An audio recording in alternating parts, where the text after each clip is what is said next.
اس طرح کی جو صورتحال ہے کہ وہاں کے جو ارد گرد کے ممالک ہیں وہ بھی امریکہ کو اس دفعہ انکار کر رہے ہیں، تو اس کے لیے معاملات جو ہے وہ مشکل ہوتے جا رہے ہیں. تو اس پہ ٹرمپ صاحب نے یہ کہا گیا، اس سورس کے مطابق یہ کہا گیا تھا کہ اس پہ ٹرمپ صاحب نے اس کو پوسٹ پون کر دیا. انہوں نے کہا کہ ٹھیک ہے، فی الحال نہیں کرتے. تو باقی چیزیں کیا ہے اس کے حوالے سے ہم ڈسکس کریں گے، اور آغاز جو ہے وہ خالد صاحب سے کریں گے کہ خالد صاحب ہمیں اس دفعہ جو ہے نا بہت ساری چیزیں نئی دیکھنے کو ملی ہیں، اور اسپیشلی جو چیز میرے لیے بڑی انٹرسٹنگ تھی کہ وہ جو ایک سیکٹیرین جو ایک پوائنٹ آف ویو ہوتا تھا اس خطے کے اندر، ایران ورسز عرب، تو وہ ہمیں جو ہے نا وہ ڈائلیوٹ ہوتا ہوا نظر آیا. اور ایک خوشائند چیز ہے کہ سعودیہ نے انکار کیا اس کے اوپر کہ ایران پہ حملہ ہونے جا رہا ہے. آج سے اگر 5-10 سال پہلے دیکھیں تو شاید سعودیہ کے لیے سب سے بڑی خواہش یہی تھی کہ ایران کے اوپر حملہ کر لے.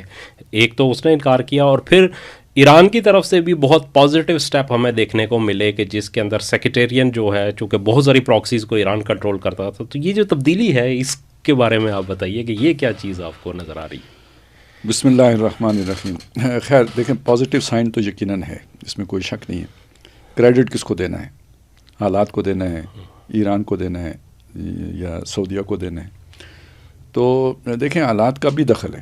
یعنی بہت کچھ آدمی حالات سے سیکھتا ہے، لیکن آپ کو پتہ ہے ہر کوئی نہیں سیکھتا. جس کو اللہ تعالیٰ نے کوئی سمجھ دی ہو، عقل دی ہو، وہ سیکھتا ہے. جس جو اپنے سے مخلص ہو وہ سیکھتا ہے. تو یقین جہاں تک ایران کا معاملہ ہے نا، دیکھیں ایران کی مجبوری بھی بہت بڑھ گئی تھی. پہلی بات یہ ہے کہ اس نے جتنی بھی پراکسیز رکھی ہوئی تھی نا، وہ ایک ہر جگہ سے ان کے پاؤں اکھڑ چکے ہوئے تھے، اور ایران اب اس پوزیشن میں نہیں تھا کہ اپنی پراکسیز چلا سکے. نمبر 1. اپنا وہ جو عرب والا اس کا ایجنڈا تھا، وہ اب اس کے لیے ممکن بھی نہیں رہا تھا. نمبر 2. نمبر 3. اب اس پہ آنسلاٹ آ رہی تھی. تو ایران کا تو اگر فرض کریں یہ تھا تو یہ بہت کوئی غیر معمولی بات نہیں ہے کہ وہ تو جیسے بندہ عذاب الہی دیکھ کر ایمان لے آئے تو اس سے کوئی فرق نہیں پڑتا بڑا. تو ایران کو میں کریڈٹ نہیں دے پا رہا، بد قسمتی کہہ رہے ہیں جو بھی، کہ میرا تعصب نہیں ہے اس میں، جو میری سمجھ میں آ رہا ہے. میں اصل میں یہ سارا کریڈٹ دینا چاہتا ہوں محمد بن سلمان کو. اور آپ کو معلوم ہے کہ اب اس پہ کوئی الزام لگ جائے کہ میں اس سے کچھ لیتا ہوں تو اس سے پہلے میں نے کبھی اس کے حق میں کوئی اچھی بات نہیں کی، آپ کے علم میں. لیکن یہ کہ بہرحال وہ آدمی کو اس معاملے میں give the dual is due والی پالیسی ہونی چاہیے کہ شیطان بھی کوئی اچھا کام کرے تو وہ کہنا چاہیے. میں یہ نہیں کہہ رہا کہ محمد بن سلمان شیطان ہے، میں یہ کہہ رہا ہوں کہ اس نے سیکھا ہے حالات سے. وہ پہلے کیا تھا اب کیا ہے، یہ سمجھنا چاہیے اور اپریشیٹ کرنا چاہیے. تو بولڈ سٹیپ ہوتا ہے. اور خاص طور پر آپ اگر دیکھیں، وہ ایک ملک کا سربراہ ہے، ایکٹنگ سمجھ لیں وہ ہے، وہی ہے بادشاہ. اس ملک میں ہو کیا چکا ہوا ہے کہ جب یہ والا سٹانس لیا تھا شاہ فیصل نے تو وہ اسسینیٹ ہو گیا تھا، اور خاندان کے آدمی نے کیا تھا، بھتیجے نے کیا تھا. تو یعنی آپ سعودی جو ہے نا، یہ جو فیملی ہے، رائل فیملی، اس کے اندر امریکی انفلوئنس کا اندازہ لگائیں.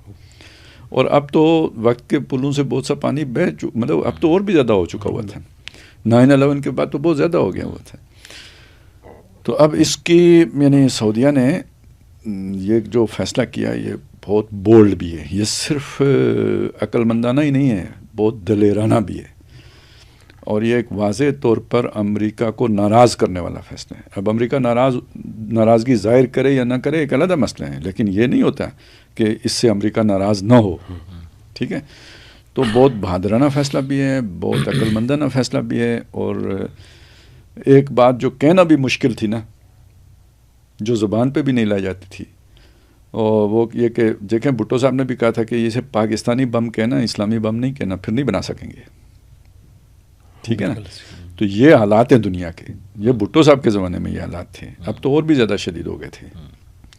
تو اب آپ اس میں آپ دیکھیں کہ لوگ کہہ رہے ہیں لائک نیٹو، جیسے نیٹو کا اتحاد تھا ایسے سعودیہ اور ترکی اور پاکستان کا اتحاد. یہ دنیا کے جو چیس گیم ہے نا اس کے اوپر بغاوت ہے، سیدھی بغاوت ہے. ٹھیک ہے، یہ جو ان اناؤنسڈ ورلڈ اسٹیٹ ہے نا، ایک یہ اسٹیبلشمنٹ ہے نا، یہ اس سے بغاوت ہے. جیسے ریاست کے اندر ہوتے ہیں نا ریاست کے باغی، تو اگر آپ دنیا کو ایک ریاست مان لیں جس کا سربراہ وہ جو بھی ہیں وہ ان کو مان لیں، تو یہ در حقیقت ان سے کھلا اعلان جنگ ہے. تو اس اعتبار سے سر یہ اس صدی کا، یہ 21ویں صدی کا بہت بڑا ایک ٹرننگ پوائنٹ آپ اسے کہہ سکتے ہیں جو سعودیہ نے یہ کیا ہے. اب باقی اس کے بعد اس میں میری محبتوں کو شامل کر لیں تو یہ ہے کہ سعودیہ کو یہ حوصلہ 9 مئی کے بعد ملا ہے، یا 7 سے 10 مئی کے بعد ملا ہے، یا مئی 25 کی ہماری جنگ کے بعد ملا ہے. اور اس پہ اللہ کا شکر ادا کرنا چاہیے کہ انہوں نے اس سے حوصلہ پکڑا ہے اور بہت بڑا قدم اٹھایا. پھر یہی نہیں ہے، انہوں نے کچھ اور بھی کیا نا. انہوں نے جو یمن میں کیا ہے، جو سوڈان میں، جو اب وہ صومالیہ میں کر رہے ہیں، تو یہ ساری چیزوں کو جمع کریں تو اب ہم کہیں گے سعودیہ تاریخ کے صحیح سائٹ پر آ کر کھڑا ہو گیا. تو ان کو کریڈٹ دینا چاہیے اس کا. اس میں سوری میں اگر آپ جی اجازت تو ایک چیز ایڈ کروں. خالد صاحب یہ سوال بھی ہے، ایک پوائنٹ آف ویو بھی ہے. جیسے سر آپ نے ایران کو کہا کہ حالات کے جبر کے تحت ایران اس جگہ پہ آ کے کھڑا ہوا ہے. سر ایک لحاظ سے دیکھیں تو کیا سعودیہ بھی اسی کانٹیکسٹ میں نہیں اپنے قبلے درست کیے اس نے؟ کیونکہ یہ جو سر لیبیا، سوڈان، یمن، صومالیہ، تو ایک طرف سے نظر نہیں آتا کہ سعودیہ کا بھی گھیراؤ تنگ ہو رہا تھا. اور ظاہر ہے اس جگہ پہ ہیلم آف افیئرس پہ بیٹھ کے تو آپ کو تو ساری رپورٹس، انٹیلیجنس رپورٹس بھی آ رہی ہوتی ہیں. تو سعودیہ کا بھی تو گھیراؤ ہو رہا تھا. تو یہ دو جو ممالک تھے، یہ دونوں کیونکہ ٹارگٹ پہ تھے. اصل میں نے یہ بات کیوں کہی، بہت میں نے وہ یعنی کوشش کی ہے کہ قریب آ کے اس کے جو نا اصل صورتحال ہے اس کے قریب آ کے بات کروں. یعنی ایران کا جو کچھ بھی ہو رہا تھا نا، وہ اب بالکل کھلا نظر آنا شروع ہو گیا تھا، اندھے کو بھی نظر آ رہا تھا. سعودیہ میں کلا جو آپ کہہ رہے ہیں نا گراؤ اور یہ ابھی اس طرح ظاہر نہیں ہوا تھا. اس کے آثار تھے، وہ جو coming events cast their shadows before ہوئے نا، وہ ہیں. تو عقل مند تو وہی ہوتا ہے نا، تھوڑا سا جو پہلے اندازہ لگا. میں نے عقل مندی کا لفظ اس معنی میں استعمال کیا. اگر اب بھی وہ نہ اندازہ لگاتے تو نہ لگاتے، جیسے دبئی کو نہیں اندازہ کیا ہو رہا ہے. بالکل ٹھیک ہے نا. یا یہ کہ ہم نہ اندازہ لگاتے کہ کیا ہونے والا ہے. تو یہ جو کوئی یہ اندازہ لگا لے تو بہرحال یا تو اس کے آثار پیدا ہونے سے بھی پہلے جو اندازہ لگا لے وہ تو ویژنری ہے، وہ مستقبل میں دیکھنے والا، وہ تو بہت ہی کمال کا بندہ ہو گیا نا. لیکن وہ کہ جو آثار سے اندازہ لگا لے وہ بھی یعنی وہ کہ اسے آپ عقل مندوں میں شامل کریں. ایران کا معاملہ آثار کا نہیں رہا نا، وہ تو بالکل کھلے حقائق کا ہو گیا. بالکل وہ کھلے حقائق. اس لیے میں نے دونوں میں فرق کیا. یہ تو میں نے صرف ایک بات بتائی ہے نا، یہ والی. سعودیہ نے اور بھی تو دیکھیں نا سر، محمد بن سلمان کا امریکی دورے پر وہاں پر جا کے امریکہ میں جا کر ابراہم اکارڈس میں شامل نہ ہونے کا اعلان کرنا، یہ کوئی معمولی بات نہیں ہے جی. صحیح ٹھیک ہے، اپنے ملک میں بیٹھ کے بات ہو رہے ہیں، وہاں بیٹھ کے کرنا اور بات ہے. پھر آپ اس چیز کو دیکھیں، کھلے بندوں یہ بات کہنا کہ جب تک آپ فلسطینیوں کی آزاد ریاست کو تسلیم نہیں کریں گے ہم وہاں پہ فوج بھیجنے کی حمایت نہیں کریں گے. صحیح. آپ سمجھ سکتے ہیں نا جی، یہ جو بھی دنیا میں جو ہے نا اس وقت پاورز ہیں، یہ باتیں آسان نہیں تھیں. اور جو سعودیہ کا ماضی ہے اس میں بالکل نہیں، بالکل کلیئر پوزیشن لے رہے ہیں. یہ بہت بڑا یو ٹرن ہے سعودیہ کا، اور بہت خوش کن. جتنا ہمیں کبھی خوشی ہوئی تھی نا اپنے ہاں یہ جو تبدیلی آئی تھی اس کی، ویسی ہی خوشی کی بات یہ بھی. صحیح. اچھا خالد صاحب، میں اسی سلسلے کو آگے بڑھاتا ہوں کہ یہ آپ نے چونکہ بات اس طرف آ گئی ہے اب، تو جہاں تک میں دیکھتا ہوں، مطلب میں کیوان بھائی کی بات سے زیادہ اتفاق کروں گا کہ میرے خیال میں کہ سعودیہ کا گھیراؤ بھی، آپ یہ دیکھیں کہ یمن کے معاملات تو چل رہے تھے، حوثیوں کو جب سائڈ پہ کیا تو اس کے بعد جو جنوبی انقلابی کونسل تھی اس نے باقاعدہ حضر الموت اور ان صوبوں کے اوپر کنٹرول حاصل کر لیا تھا جو براہ راست سعودیہ کی سرحد پہ تھے، اور وہ براہ راست جو ہے اسرائیل سے منسلک تھی. اس کے ایک طرف تو خیر یو اے ای سے اسے پاور مل رہی تھی، دوسرا اسرائیل کے ساتھ بھی اس کے کھلے عام تعلقات تھے. دوسری طرف جو انہوں نے کہا کہ صومالی لینڈ کو جس طرح اسرائیل نے تسلیم کیا، یو اے ای نے تسلیم کیا، اور سعودیہ کے بالکل سامنے پھر جو ریپڈ ایکشن فورس تھی جس کو اسرائیل اور یو اے ای سپورٹ کر رہے تھے، اس نے سوڈان کے اندر جس طرح سے پیش قدمی کی ہے، اور بالکل سعودیہ کے بالکل سامنے ایک چھوٹی سی جو ریڈ سی کے دوسری طرف کی کھاڑی ہے اس کے کونے کے اوپر وہ انہوں نے اپنا قبضہ کر لیا تھا. تو سعودیہ تو تین طرح سے وہ بھی پورے گھیرے میں آ چکا تھا. بلکہ اس میں اگر ترکی کو بھی شامل کر لیں کہ جو سیرین ڈیموکریٹک فورس ہے جو کردوں کے اوپر مشتمل ہے، اس کے بھی جو اسرائیل اور اس کے ساتھ تعلقات ہیں، اور جس طریقے سے انہوں نے ایک مطلب ترکی کو ایک ٹف ٹائم دیا تھا، تو وہاں پہ بھی یہ صورتحال کے سب کے سامنے. پاکستان کا تو خیر ایک جو ہے نا وہ یہ والا انڈیا والا وہ تو ہے ہی ہے، ظاہر ہے پاکستان سے 10 گنا زیادہ بڑا ملک جو ہے نا وہ اس کے ساتھ ایک ہاسٹائل کنڈیشن تو ہے ہی ہے، لیکن ان کے لیے بھی تو ایک صورتحال وہاں تک انہوں نے پہنچا دی تھی کہ جہاں پہ انہیں اپنا سروائیول کے علاوہ کوئی اور چانس نظر نہیں آ رہا تھا. چونکہ ظاہر سی بات ہے کہ جہاں پہ اسرائیل ہوگا وہاں پہ آپ کا ایگزسٹنگ جو امریکن اسلحہ ہے وہ بھی کسی کام کا نہیں ہے، اور نہ ہی آپ کی جو ہے کوئی ڈیٹرنس امریکن یا امریکن سیکورٹی گارنٹیز آپ کو دے سکتی ہیں. تو وہاں آپ کو جو ہے نا اس سے نکلنا پڑے گا. ایک تو یہ چیز ہے. اچھا دوسری میں تھوڑا سا اس میں کہ ایک آپ نے اس کو کریڈٹ دیا کہ جو مئی 2025 میں ہوا تھا، تو اس میں آپ کتنا کریڈٹ دیں گے 7 اکتوبر کو جو کام حماس نے کیا تھا؟ کیونکہ اس وقت کا تقابل اگر آج کے عرب سے کیا جائے تو ہمیں بہت بڑا فرق نظر آتا ہے. جی بالکل ٹھیک ہے. اچھا اب 3 باتیں ہو گئی ہیں. جی پہلی بات پہ میں تو صرف یہی کہوں گا اصل میں کہ میں پھر بھی یہ کہوں گا کہ سعودیہ کا جو گراؤ ہو رہا تھا وہ پراکسیز کر رہی تھی، تو ایران کی پراکسیز اڑ چکی تھی. فرق ہے یہ، ابھی تو کلیئر ہی نہیں ہے. یہ ایک بات ہے ایک حد تک ہے نا کہ یہ اسرائیل کی پراکسیز ہیں، ایکچولی تو وہ یو اے ای کی پراکسیز تھی، اور یو اے ای آپ کا دوست ہوتا ہے، آپ کا عرب بھائی ہوتا ہے، ٹھیک ہے. تو یہ ادھر سے پہچان لینا یہ ایک مسئلہ ہے، ٹھیک ہے. اور دیکھیں جب آپ اس سطح پہ پہچان بھی لیتے ہیں تو پراکسیز کے ورسز بھی کوئی پراکسی ہی کھڑی کرتے ہیں. پرانا تو یہی تھا نا کہ مطلب اپنے آپ کو فاصلے پہ رکھ کے بالکل کھل کے نہیں آتے، لیکن سعودیہ کھل کے آئے ہیں. انہوں نے کہا یو اے ای دی بھی ایسی دی تیسی، ٹھیک ہے. یہ فرق ہے. بالکل صحیح. یہ بالکل مطلب یہ اور چیز میں اس چیز کو کہہ رہا ہوں کہ یہ ایران نے پوری مار کھا کے اپنا آپ لٹوا کے پھر اسے ہوشایا. انہوں نے لٹنے سے پہلے مطلب وہ آ رہا ہے ادھر سے آ رہا ہے ادھر ہی وہ کر رہا ہے. یہ والا چیز ہے. یہاں تو یہ ہو گیا. اچھا میں جو سعودیہ کا یہ جرت مندانہ اقدام ہے نا، اس کا سبب مانتا ہوں اس کو کسے مئی 25 کو، ٹھیک ہے. جو ان کی سوچ میں فرق آنا شروع ہوا ہے وہ اس کی بنیاد بنایا ہے وہ 7 اکتوبر والا معاملہ. کیونکہ وہاں سے اصل میں اس سے پہلے تو جی ابراہم اکارڈ جو ہے نا آلموسٹ جو ہے نا متفقہ تھا. آپ کو یاد ہوگا یہیں پہ بیٹھ کے ہم نے بات کی تھی کہ بھئی یہ اگر ہم اس کو کوئی جنگی حکمت عملی کے اعتبار سے دیکھیں تو حماس کا یہ قدم کوئی ہمیں کوئی اتنا اچھا نہیں لگتا، کوئی حکیمانہ یا وائز فل نہیں لگتا. لیکن پورے خطے کی صورتحال کو دیکھیں نا تو جگانے کے لیے کرنا پڑتا ہے. یہ اس وقت میں نے یہ والی بات تو نہیں، لیکن ابھی میرے ذہن میں ایک آ رہا تھا کہ یہ جو ابراہیم علیہ السلام نے کیا تھا یہ کون سا کوئی وائز ایکٹ تھا، مطلب جو اگر اس ظاہری اعتبار سے دیکھیں بت توڑ دی انہوں نے اور بنا لیے، وہ آگ روشن کر دی انہوں نے چھلانگ لگا دی. لیکن وہ سمجھانے کے اعتبار سے نا، کسی کا مطلب نقطہ نظر سمجھانے کے اعتبار سے تو انہوں نے کہا بھی یہی تھا کہ وہ سارے توڑ کے نا لعلہم یرجعون، شاید کہ سوچیں. اور قرآن کہتا بھی ہے کہ جب وہ یہ سارا کچھ ہوا نا تو فرجعوا الی انفسہم، انہوں اپنے اندر جھانکا، فقالوا انکم انتم الظالمون، تو دل ہی دل میں سوچا ظالم تم ہی ہو. یہی وہ میسج کنوے کرنا چاہ رہے تھے. تو حماس نے جرت نہیں دی.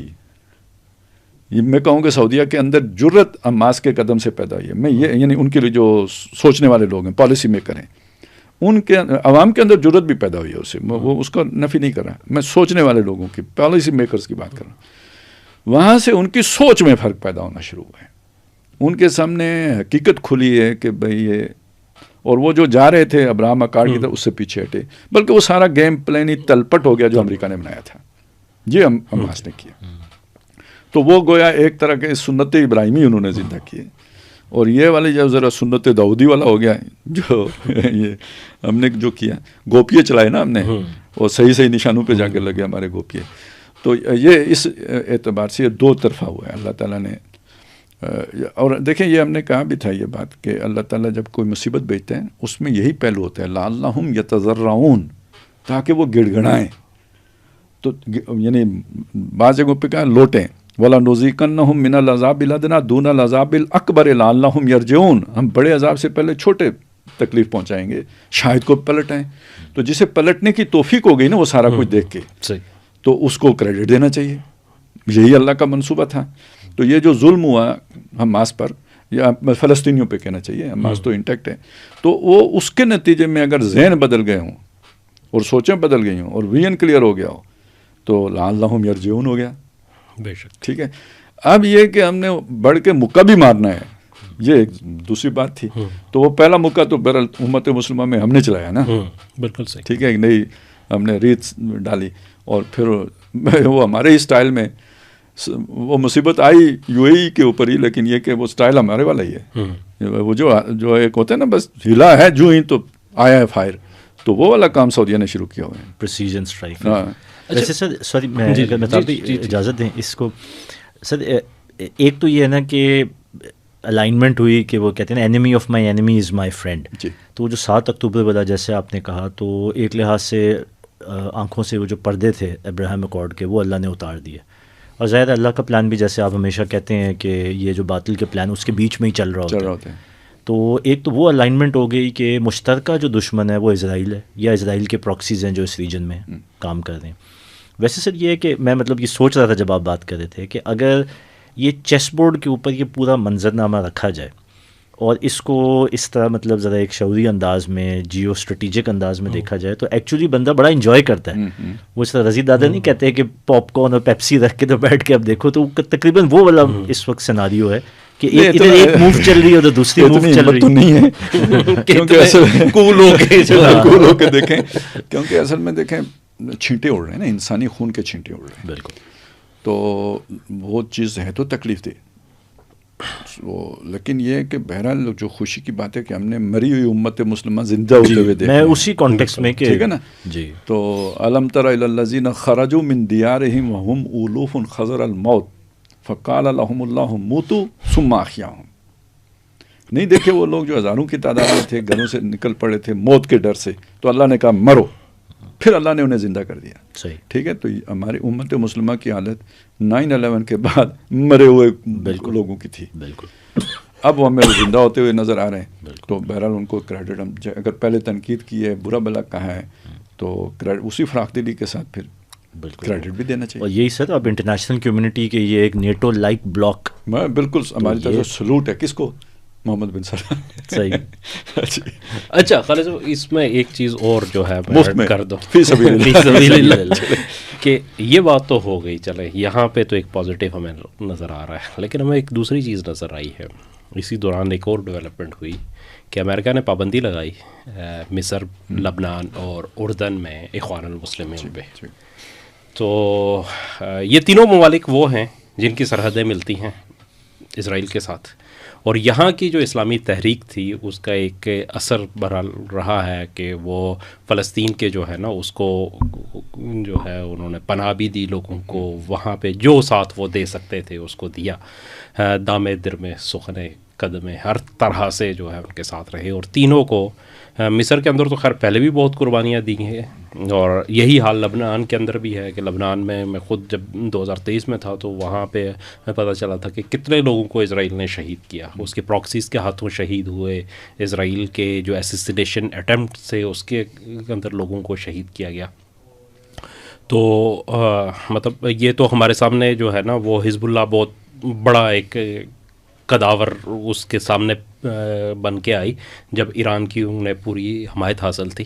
لیکن بنیادی طور پہ حزب اللہ 80s کے بعد کی ہے، لیکن اگر تاریخی تسلسل میں اگر ہم دیکھیں تو وہ یہی اسلامی تحریک تھی اخوان المسلمون، جنہوں نے مزاحمت بھی کرتے رہے اور جو فلسطین کی حمایت بھی کرتے رہے وہاں پہ اس کو کیا. اور پھر اردن کے اندر، اردن میں بھی ہم نے دیکھا کہ جب لوگ آئے جس طریقے سے ہوا، وہ خیر لمبی کہانی ہے کہ پھر بلیک فرائیڈے میں کیا ہوا تھا، اور وہ اس کی طرف نہیں جا رہے. لیکن میں صرف میرا سوال یہ ہے کہ یہاں پہ یہ امریکہ نے پابندی لگائی، ایک تو ہم اس کو ڈسکس کریں گے، اور دوسری چیز یہ ہے کہ اس کے اوپر وہ رابطہ عالم اسلامی جو سعودیہ کے کنٹرول میں ہے، جو محمد بن سلمان کی پالیسیز کو لے کے چلتا ہے، اس نے اس کا خیر مقدم کیا. تو اب یہاں پہ ہمیں جو ہے نا وہ ٹوسٹ دیکھنے کو ملتا ہے. اچھا یہ دیکھیں جی، اس میں اصل میں دیکھیں مسئلہ کیا ہے. ایک تو ہے تحریک اسلامی بر عظیم پاک و ہند کی، اور ایک تحریک اسلامی مطلب ایک اعتبار سے وہ پہلے شروع ہو گیا تھا، اگر آپ اخوان کو کہیں تو وہاں پہلے شروع ہو گیا تھا کام، وہ مصر کی ہے. لیکن جہاں جو کام وہاں پہ پہلے شروع ہوا تھا نا، آپ اگر پڑھیں، کم از کم میری پرسیپشن یہ ہے کہ مجھے وہ تبلیغی جماعت سے ایک ملتا جلتا کام نظر آتا ہے. وہ کوئی اس کے اندر مجھے کوئی اتنا احیائی جذبہ نظر نہیں آتا، کم از کم اسلامی احیا کا جذبہ نظر نہیں آتا. مسلمانوں کے اٹھان کا جذبہ تو ضرور تھا اس میں. یہ تو در حقیقت سید قطب ہیں جنہوں نے اس کے اندر فکر کی انجیکشن کا کام کیا ہے. اور سید قطب جو ہے نا، وہ تقریباً یوں کہہ لیجئے کہ وہ تو مولانا مودودی رحمۃ اللہ علیہ سے انہوں نے وہ ساری فکر لی ہے اور وہ انجیکٹ کی ہے اخوان کے اندر. یہ میں فرق کیوں کر رہا ہوں؟ یہ میں فرق اس لیے کر رہا ہوں کہ یہ جو اخوان ہیں، ان کی یعنی جو ایک سوچ ہے یا جو فکر ہے یا جو ان کا وہ ذہنی جو ساخت ہے نا، اس کے اندر وہ فکر اس طرح اتنی گہری نہیں تھی جتنی کہ برعظیم پاک و ہند میں ہمیں نظر آتی ہے یا مولانا مودودی رحمۃ اللہ علیہ کے اپنے تربیت یافتہ لوگوں میں ہمیں نظر آتی ہے. ان میں جذباتیت کا پہلو زیادہ تھا. اس کا ایک نتیجہ یہ نکلا کہ یہ ایک اسلامی سوچ سے چلے گئے ایک جو مسلم قومی سوچ ہوتی ہے اس کی طرف، اور یہ بہت ارلی ٹائم پہ ہو گیا. اور اسی میں ان کا پھر مصر کی فوج کے ساتھ بھی ہم مانگی ہو کہ تو یہ جو حملے شملے ہوئے نا اسرائیل کے اوپر، اور وہیں سے ان کی اسٹرینتھ کا جب اندازہ ہوا مصر کو، تو ان بادشاہوں کو یعنی اپنی فکر پڑ گئی. تو اصل میں یہاں سے ان کے برے دور کا آغاز ہوا. اور وہ جمال عبد الناصر نے، اور پھر یہ جو ہے نا وہ انور السادات، اس دور میں یعنی وہ تو آج کل ہمیں پتہ نہیں ہے، بہت بدترین ٹائم گزرا ہے اخوان کے اوپر ان لوگوں کے ہاتھوں. اچھا، پھر اسی طرح حافظ الاسد ہوتا سا، یہ شام والا، یہاں پہ بھی بمبارمنٹ کی گئی ہے باقاعدہ. ان کے گاؤں کے گاؤں اڑائے گئے. مصر میں تو میں تھوڑا سا خالد صاحب انٹرپٹ کروں گا. مصر میں تو حسن البنا، شیخ حسن البنا کو جب شہید کیا گیا تھا تو اس وقت تو شاہ فاروق کی حکومت تھی. جی، اس وقت اس نے حکومت. اور اسی کے بعد میں جب پھر جمال عبد الناصر نے اس کا تختہ الٹا تو وہ انہوں نے ساتھ دیا اس وقت. لیکن بعد میں پھر اس نے پھر شروع کیا.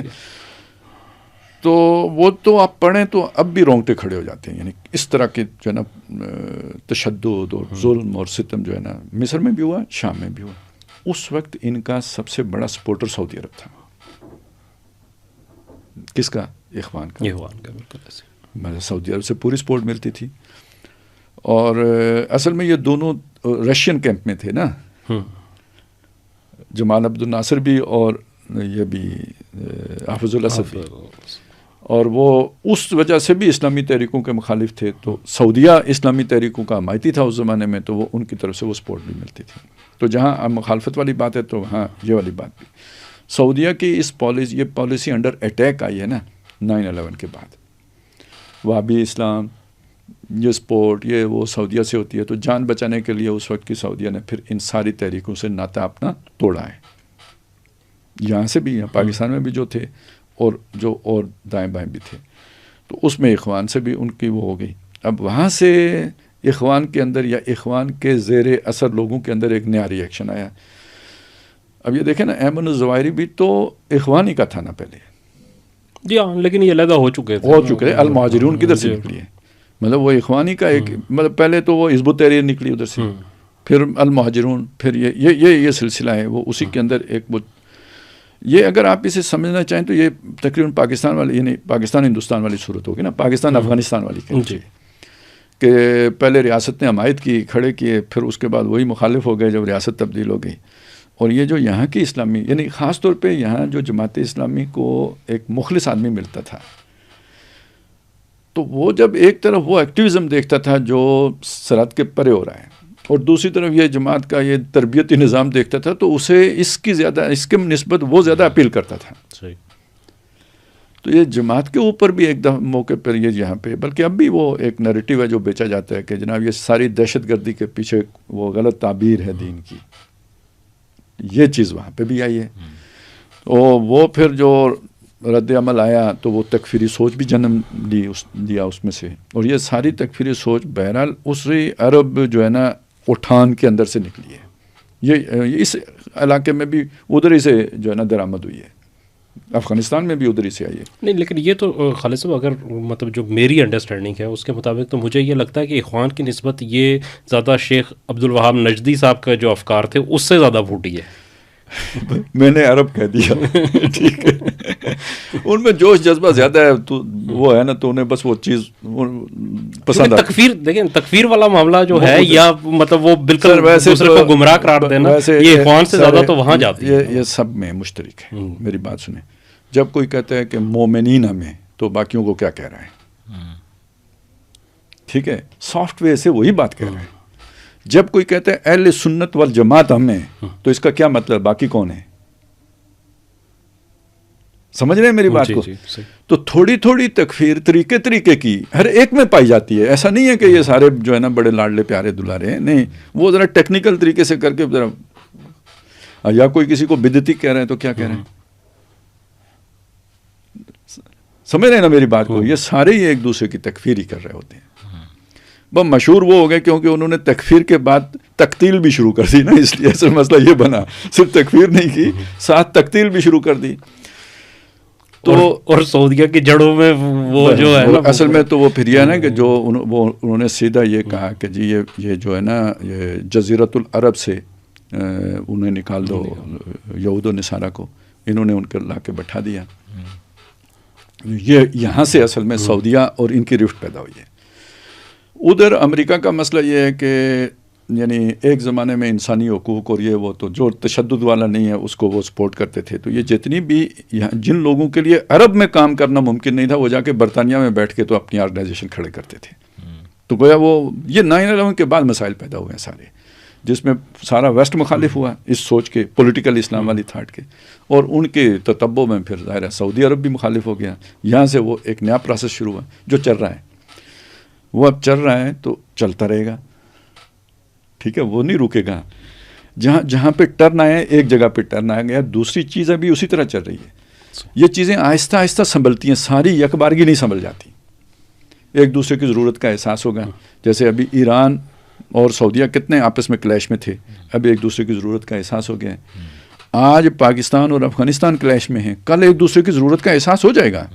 ٹھیک ہے, یہ جو سوچ ہے جو جس کو تکفیری کہہ رہے ہیں, یا جو ان کو جو ہے نا وہ کہہ رہے ہیں کہ یہ انگریز کے ایجنٹ ہیں اور فلانے کے ایجنٹ ہیں, اس میں بھی آہستہ آہستہ اعتدال آ جائے گا. تو یہ جو ایک ہوتا ہے نا جی, ایک عمل کا آغاز ہو جاتا ہے, اسے آپ روک نہیں سکتے ڈیو پروسیس کے بغیر, وہ چلتا رہتا ہے. وہ کیونکہ ایکشن اور ری ایکشن پہ چل رہا ہوتا ہے. تو جب تک وہ اپنی وہ کیا کہتے ہیں جی, وہ مچھلی پتھر چاٹ نہ لے جب تک واپس نہیں آتی. تو یہ پروسیس اپنا پتھر چاٹ کے واپس آئے گا. وہ ایک دوسری جگہ پہ جو چل رہا تھا پروسیس, وہ ریورس ہو گیا, تو ہم اس کی تعریف کر رہے ہیں. صحیح. باقی اب دیکھیں آگے کیا ہوتا ہے, بہتری کی توقع ہے اللہ سے, باقی بھی چیزیں آہستہ آہستہ بہتر ہوں گی. تو یہ امریکہ کا فیصلہ تو اس وجہ سے وہ پاگل ہوا ہے ڈیسپریشن میں, تو اس نے تو وہ فیصلہ کر لیا. انہوں نے وہ پرانا جو چلی آ رہی ایک ریت تھی, ظاہر ہے وہ ان ساری چیزوں کو جو ونگ دیکھ رہا ہوگا, یا جو وہ تو اپنی پرانی پالیسی کے مطابق ہی چل رہا ہے, تو انہوں نے اپریشیٹ بھی کر دیا. یہ چیزیں آہستہ آہستہ ٹھیک ہوں گی. ویسے سر اس میں جو ہے اگر ہم دیکھیں نا, تو سارے سائنز وہ جو پاور شفٹنگ کے ہیں وہ بھی ہیں, کیونکہ ظاہر ہے اس پورے گلوبل چیس بورڈ کے اوپر یہ بھی تو سب آڈینس دیکھ رہے ہیں نا کہ پاور کا جو مرکز تھا اب وہ فیوچر میں کدھر ہوگا. تو وہ جو پرانا وہ انگریز سے لے کر وہ امریکہ تک کا ایک پورا جو 1945 اینڈ آن ورڈ, یا 1913 سے کہہ لیں آپ آن ورڈ, وہ جو ایک پاور کا سینٹر امریکہ تھا, جو سول سپر پاور آن ارتھ, اب وہ والا کانسیپٹ تو ریسیڈ ہو رہا ہے. تو ظاہر ہے جو پلیئر بیٹھے ہوئے ہیں وہ تو فیوچرسٹک, چلیں ہم وہ ڈیپ اسٹیٹ کے اوپر ابھی نہ بھی جائیں, تو بظاہر تو نظر آتا ہے نا کہ پاور شفٹنگ ہو رہی ہے.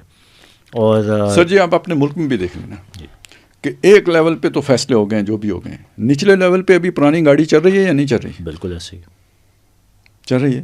اس لیے وہ کہتے ہیں نا اسپلٹ ہے, کبھی کون کہہ لیتے کون کہہ دیتے. ایسے میں وہ پالیسیاں بدلتی ہیں نا. یہ جو ریل گاڑی مڑتی ہے, وہ ایک دم F-16 کی طرح 90 ڈگری پہ تو نہیں مڑ جاتی نا, وہ تو آہستہ آہستہ مڑتی ہے. بحری جہاز اسی طرح. اس طرح ریاست کو بھی اپنی پالیسیاں چھوڑ کے واپس کرنا ایک دم نہیں ہوتا, ٹائم لیتا ہے.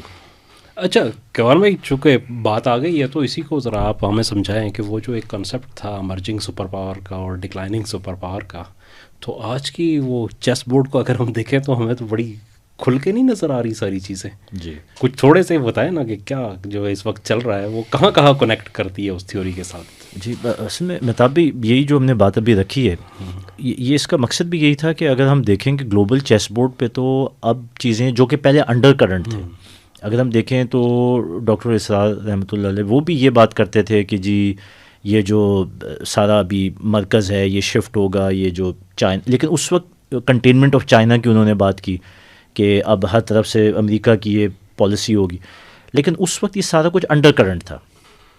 جن کی ویژن تھی وہ تو اس چیز کو دیکھ رہے تھے، لیکن جنرلی اسپیکنگ آپ یہ ثابت نہیں کر سکتے تھے کہ یہ ایکچولی ہو رہا ہے، مٹیریل ایویڈنس نہیں تھا. جب یوکرین پہ حملہ ہوا سر تو ہم نے اسے بلاک گیم کے ساتھ جوڑا، تو وہ جو لوگوں نے اس کا جو ہے نا رسپانس دیا، پاگل، بیوقوف، کنسپیریسی کدھر، کون چائنا کدھر، امریکہ کدھر. بالکل، بلکہ ہم نے سر بڑا کھل کے یہ بات کی تھی کہ یہ جو یوکرین کی جنگ اصل میں یہ سیریز آف وارز کا پہلا بیٹل گراؤنڈ ہے، اور آگے پھر یہ مشرق وسطیٰ، یہ ایران والا، پھر انڈیا پاکستان. تو یہ جو مہتاب بھائی آپ چیس بورڈ کی بات کر رہے ہیں، تو اب تو چیزیں بڑی کھل کے سامنے آ گئی ہیں کہ یہ جو دو پاورز ہیں ان کی اب ٹرف وار شروع ہو چکی ہے، اور اس کا آپ کو جو ساری انڈیکیشن ہے وہ جو وینیزویلا میں ہوا وہ بھی ملتی ہے، مڈل ایسٹ میں جو ہو رہا ہے وہ بھی ملتی ہے، یہ جو انڈیا پاکستان میں ہو رہا ہے. تو یہ تو اب cards are on the table. اب بات یہ ہے کہ جہاں جہاں چائنا اپنے فٹ پرنٹ کو کریٹ کر رہا ہے یا اس کو مستحکم کر رہا ہے، امریکہ اب آ کے تو اس کو ریورس کر رہا ہے. دیکھنے کی بات یہ ہے کہ امریکہ کا جو ٹریڈیشنل سٹائل تھا وہ تھا سافٹ پاور کو پروجیکٹ کرنے کا، یعنی اپنی اکنامک پاور، اپنی پولیٹیکل پاور اور اپنی بیانیہ کی پاور جس میں میڈیا بھی آ جاتا ہے. تو دیٹ واز انف. اور جو اس کو تھوڑا سا اور بھی بڑھانے کہ اپنی اقوام متحدہ کی پاور، اقوام متحدہ مطلب اقوام متحدہ ایک اس کا ٹول کے طور پر استعمال ہوتا تھا. ہاں جی، اس میں World Bank, I M F کو بھی شامل کر لیں، ٹولز تھے نا اس کے، نئی جنگ کے ٹولز تھے، یہ سافٹ پاور کے ٹولز. بالکل. تو مطلب ایک ایگزسٹنگ پاور کو ہاٹ وار یا کائنیٹک وار والی سچویشن میں جانے کی تو ضرورت ہی نہیں ہوتی، کیونکہ یہ اس کے ٹینٹیکلز ہی کافی ہوتے ہیں. جیسے خالد صاحب نے کہا کہ وہ پولیٹیکل ہے، اکنامک ہے.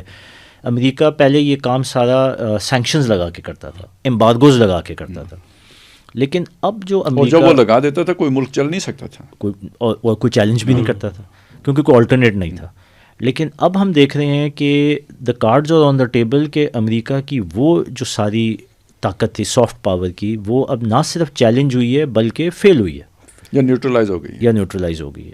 تو اب امریکہ ڈیسپریشن کی حالت میں، جیسے سر آپ نے بھی بات کی، اب کھل کے میدان میں آیا ہے، اور جو اس کے پاس آخری پلر رہ جاتا ہے وہ ہے اس کی ملٹری مائٹ کا، جس کے اوپر وہ اب سارا Venezuela is one, Greenland کے اوپر، کینیڈا کے اوپر چلیں اسٹیٹمنٹس کے حد تک کی، لیکن مائنڈ سیٹ، اور پھر یہ جو مڈل ایسٹ کے اندر یہ جو ایران کے اوپر ساری یہ جو اب اللہ نہ کرے لیکن جو بظاہر لگ رہا ہے کہ آگے آنے والی جنگ ہے. تو اب دیکھیں یہ چیز تو نظر آ رہی ہے کہ جو ریئیکشن، ایکشن اینڈ ریئیکشن. اچھا ادھر چائنا کو بھی اگر آپ دیکھیں تو یہ نہیں ہے کہ چائنا جو ہے وہ کچھ ٹھنڈ رکھ کے بیٹھا ہوا ہے. چائنا انٹیلیجنٹلی اپنی پراکسیز کے تھرو ہر جگہ پہ کاؤنٹر کر رہا ہے امریکہ. بالکل ایسے. اگر وینیزویلا والے معاملے میں پسپائی ہوئی ہے تو اس کا بیک گراؤنڈ بھی تو دیکھیں نا. اس کا بیک گراؤنڈ یہ تھا کہ وینیزویلا پہلے چائنا کیمپ میں آیا، چائنا کی انگریس ساؤتھ امریکہ کے اندر آئی. صرف چائنا اکیلا تو نہیں ہے، سوری وینیزویلا، کیوبا بھی ہے، برازیل بھی ہے، ارجنٹینا بھی ہے، تو یہ کولمبیا بھی ہے. یہ تو پورا ایک بلاک بن رہا ہے وہاں پہ، اور چائنا اسپانسرڈ بلاک ہے. یہ جو موو کیا ہے تو امریکہ نے اس کو کاؤنٹر کیا ہے، لیکن اس موو سے پہلے امریکہ نے وینیزویلا پہ سینکشنز لگائیں. وہ کام نہیں کی کیونکہ پیرلل اکنامک سسٹم کھڑا ہوا تھا چائنا کا، جس سے ان کی وہ جو پرانی طاقت تھی سافٹ پاور والی، اٹ ڈڈ ناٹ ورک. اس کے بعد انہوں نے امبارگو لگایا کہ فزیکلی ان کے شپس کو قابو کرنا شروع کیا. اچھا وہ بھی کام نہیں کیا کیونکہ گوسٹ شپس جو تھے وہ پھر بھی تیل لے کے جا رہے تھے. تو فائنلی انہوں نے کہا کہ جی ہارڈ پاور، وہ سارا کنٹرول وہ جو ہمارے سامنے ہوا ہے. تو اب بات یہ ہے کہ جو چیس بورڈ ہے اس کے اوپر منظرنامہ اب آ گیا ہے ایکشن ری ایکشن. ادھر یورپ میں جو ہوا تو اس کو رشیا کاؤنٹر کر رہا ہے، ادھر انڈیا کو انہوں نے اٹھایا تو اس کو پاکستان نے کاؤنٹر کیا. اسی طرح مڈل ایسٹ میں وہ جو ابراہمک اکارڈ سر آپ بات کر رہے تھے، تو ابراہمک اکارڈ آج دفن ہوئے ہیں نا، تو کوئی تو پیچھے سوچ رہا تھا کہ ان کو دفن کرنا ہے، ورنہ اگر اسٹیٹس کو میں ہوتا تو ہر چیز بالکل. اب اس میں ہم کہہ لیں کہ حماس نے کس بیس پہ کیا، اس کے پیچھے سوچ کیا تھی، وہ مطلب ساری ایک جسٹیفیکیشنز ہوں گی، لیکن آن دا گراؤنڈ تو یہ نا ایکشن ری ایکشن ہو رہا ہے. تو ہے تو اب یہ دو بلاکس کی ٹرف وار، اور میں تو یہ کہوں گا پچھلی بات سے اگر ہم اس کو جوڑیں کہ یہ جو اس وقت الائنمنٹ ہو رہی ہے، چاہے اس میں ایران سعودیہ ہو یا پاکستان سعودیہ ٹرکی ہو، یا اس کے علاوہ جو باقی سارے یہ لیبیا میں سیریا میں یہ ساری جو ایکشنز ہوئے ہیں، وہ جو کہتے ہیں کہ ایک پرچم تلے ہم سارے ایک ہیں، تو اب وہ پرچم چائنا کا لگتا ہے کہ سب کو الائن کر کے اپنے مفاد کی خاطر ہی، لیکن یہ ہے کہ بلاکس کون سے ہیں. ہاں، اس میں تھوڑا سا سر ایک چیز دیکھ لیجئے، یعنی ایک مسئلہ تو یہ ہے کہ یہ جو چائنا کے پرچم تلے نہ کہیں، یعنی اب جس کو بھی امریکہ سے شکایت پیدا ہوتی ہے تو چائنا لپک کے اس کا ہاتھ تھام لیتے ہیں. بالکل، یعنی وہ اب اکیلا نہیں ہے. رائٹ، پہلے وہ اکیلا کر کے امریکہ مارتا تھا، اب کوئی اکیلا نہیں ہے. بالکل، اور بلکہ چائنا اینٹیسپیٹ کرتا ہے کہ کون شکار ہوگا، اس کو پہلے ہی سے جا کے تو وہ اپنا جو ہے نا وہ اعتماد دے دیتا ہے، اور بلکہ اس کا اعتماد بڑھا دیتا ہے. لہٰذا امریکہ کو کی طرف سے جب اسے وہ مسئلہ پیش آتا ہے تو چائنا کی طرف سے مدد، یعنی جیسے ہمارے ساتھ ہوا، تو یہ تو مسئلہ نہیں کہ ہم نے کوئی امریکی چائنی پرچم اٹھایا، نہیں، ہمارے جینین ایشوز ہیں انڈیا کے ساتھ بھی وغیرہ وغیرہ وغیرہ، اور اس کو اسیس کیا چائنا نے بالکل. تو اس نے پہلے ہمیں اپنی ضرورت تھی، ہم نے بھی دیکھا تھا کہ یار یہ تو امریکہ ریلائبل نہیں ہے، تو چائنا نے ہمارا ہاتھ تھاما اس لیول پہ. نیچے دیکھیں کتنے مسئلے مسائل رہے نا، سی پیک رول بیک ہو گیا، یہ ہوا وہ ہوا، لیکن اس اسٹریٹجک لیول پہ کوئی مسئلہ نہیں پیدا ہوا. صحیح، وہ اسموتھ سیلنگ رہی ہے ادھر. بالکل. تو اس کا مطلب یہ ہے کہ یعنی یہ پرچم اٹھانے سے زیادہ ہاتھ پکڑنے والی بات، ٹھیک ہے، شاباش، اوکے. ایک چیز تو یہ ہو گئی. دوسری چیز یہ ہے کہ سر اسے ایکشن ری ایکشن نہ کہیں، کیونکہ ایکشن کا ری ایکشن اندھا بہرا ہوتا ہے. صحیح، ٹھیک ہے، رسپونڈ کر لیں، رسپانس، ہاں جی، ٹھیک ہے. وہ اس کو جو ہے نا وہ کیسے کرتے ہیں وہ اپنا طریقہ ہوتا ہے. اور یہ مجھے نہیں مطلب اس کا پتہ، لیکن مجھے ایک اندازہ ہے کہ یہ جو ایمرجنگ پاورز ہوتی ہیں نا، یہ بہرحال اتنی مائٹ نہیں رکھتی ہوتی ہیں جتنی کہ جو ایگزسٹنگ پاور ہوتی ہے اس کے پاس ہوتی ہے. یعنی میں یہ کہہ رہا ہوں کہ چائنا ملٹری مائٹ میں امریکہ کے آمنے سامنے آ کے ٹکر دینے جوگا نہیں ہے. ٹھیک ہے، پتہ نہیں ہے یا نہیں ہے، میرا اسسمنٹ یہ ہے. ٹھیک ہے، ہو سکتا ہے وہ بہت کر گیا ہو، چھپا کے رکھا ہو، مجھے نہیں پتا، لیکن میں یہ کہہ رہا ہوں جو عام طور پہ ہوتا ہے معمول میں. اس میں بیسٹ اسٹریٹجی یہ ہوتی ہے کہ تھکاؤ، دوڑاؤ، بھگاؤ، ایگزاسٹ کرو، اور پھر آخری وار پہ آؤ. پہلے اپنی ابتدائی زندگی میں آپ نے محمد علی قلعے کو دیکھو نا، وہ اس کی مہارت یہی تھی، بس وہ ناچتا رہتا تھا پورے رنگ میں کے اندر، اور دوسرے کو موقع دیتا تھا حملہ کرنے کا. 40 راؤنڈ سر ہو جاتے تھے. تو وہ اصل میں یہ جو اس وقت چائنا کی پالیسی چل رہی ہے وہ امریکہ کو دوڑانے کی پالیسی چل رہی ہے. لہٰذا یہ جو لوگ توقع لگا کے بیٹھے تھے نا کہ وینزویلا میں چائنا جو ہے نا جواب دے، یہ غلط توقع تھی، یہ دینا ہی بے وقوفی تھی. یہ تو امریکہ چاہے گا، وہ تو اپنے سب سے اسٹرانگ مقام کے اوپر جو ہے نا وہ ایگریشن کرے گا. آپ وہیں جا کے سر دیں گے تو یہ تو اکھڑی میں سر دینا ہے، وہاں کبھی نہیں سر دیا جانا، نہ دینا چاہیے. یہ اب آپ دیکھیں نا کہ ایک دم امریکہ کو دوڑیں لگانی پڑ رہی ہیں، میں نے ادھر بھی قابو کرنا ہے، ادھر بھی قابو کرنا ہے، ایران بھی قابو کرنا ہے. یہ ہوتی ہے اصل بات، بوکھلا دینا، بوکھلاٹ میں مبتلا کر دینا. یہاں غلطیاں ہوتی ہیں. پھر ایک تو یہ کہ جب آپ اتنی بڑی جنگی مشینری کو حرکت دیتے ہیں تو اتنا ہی آپ کی وہ ہو رہی ہوتی ہے جناب، معیشت کے اوپر بوجھ آ رہا ہوتا ہے. ٹھیک ہے، اتنی آپ کے جو ہے نا وہ جو بھی آخر انسان ہی ہیں، تھکاوٹ بھی ہوتی ہے، سارا کچھ ہوتا ہے. تو یہ اگر آپ 2-3 سال اس طرح مسلسل دوڑائیں کسی کو تو پھر اس کے بعد اس کی طاقت آدھی ہی رہ جاتی ہے. اور پبلک اوپینین سے تو یہ میں تو سیرت سے سر جی دیکھتا ہوں نا کہ وہ کوئی اقدام نہیں کیا، جنگی اقدام کوئی نہیں کیا، لیکن ایسا کچھ ضرور کیا کہ جس کی وجہ سے مکے والوں کو مدینے پہ حملہ کرنا پڑا. وہ تفصیلات میں جانے کی ضرورت، میں صرف یہ کچھ تو کیا کہ جس کی وجہ سے انہیں آنا پڑا. پہلے آ جاتے نا، 2 سال بعد کیوں آئے، کچھ کیا. ٹھیک ہے، اب وہ آئے تو ساری طاقت تو نہیں ٹوٹی، لیکن ایک بازو تو کٹ گیا، ان کی طاقت آدھی تو رہ گئی اس سے. اگلے سال پھر آئے وہ اور وہ کر کے. جب تیسری دفعہ آئے نا غزوہ احزاب، جسے غزوہ خندق کہتے ہیں، تو اپنی پوری اسٹرینتھ کے ساتھ آئے، میکسیمم فل. ٹھیک ہے، کوئی کسر نہیں رہ گئی تھی. اور جب اس پہ واپس گئے نا تو نبی صلی اللہ علیہ وسلم نے صحابہ کو فرمایا اس موقع پر کہ لن یغزوکم قریش بعد عامکم ھذا، اس سال کے بعد اب کبھی قریش لڑنے نہیں آئیں گے. ولکنکم تغزونہم، اب تم جاؤ گے. ٹھیک ہے، وار نہیں رکی ہے، وار چل رہی ہے، لیکن اب یہ ہے کہ فرق ہو گیا ہے. تو اس کا مطلب ہے نبی صلی اللہ علیہ وسلم کے یعنی وہ عمرہ کرنے کے لیے پہلے سال بھی جا سکتے تھے, نہیں گئے. پہلے ان کو ان کے میکسیمم کو جو ہے نا یوٹیلائز کرنے کا موقع دیا ہے. جب وہ اس میں ناکام ہو گئے, اب جب آپ گئے نا تو وہ اپنا دفاع نہیں کر سکے. اس وقت کا انتظار کرنا پڑتا ہے. اگر آپ سمجھدار لیڈرشپ ہے نا تو پھر آپ جا کے ایک دم نہیں ٹکر لیتے, پہلے تھکاتے ہیں. ظاہر ہے وہ ایک سپر پاور ہے, یا جو امریکہ کی مائٹ ہے آپ اس کا اندازہ لگا سکتے ہیں نا, یہ کوئی عام تو مسئلہ نہیں ہے.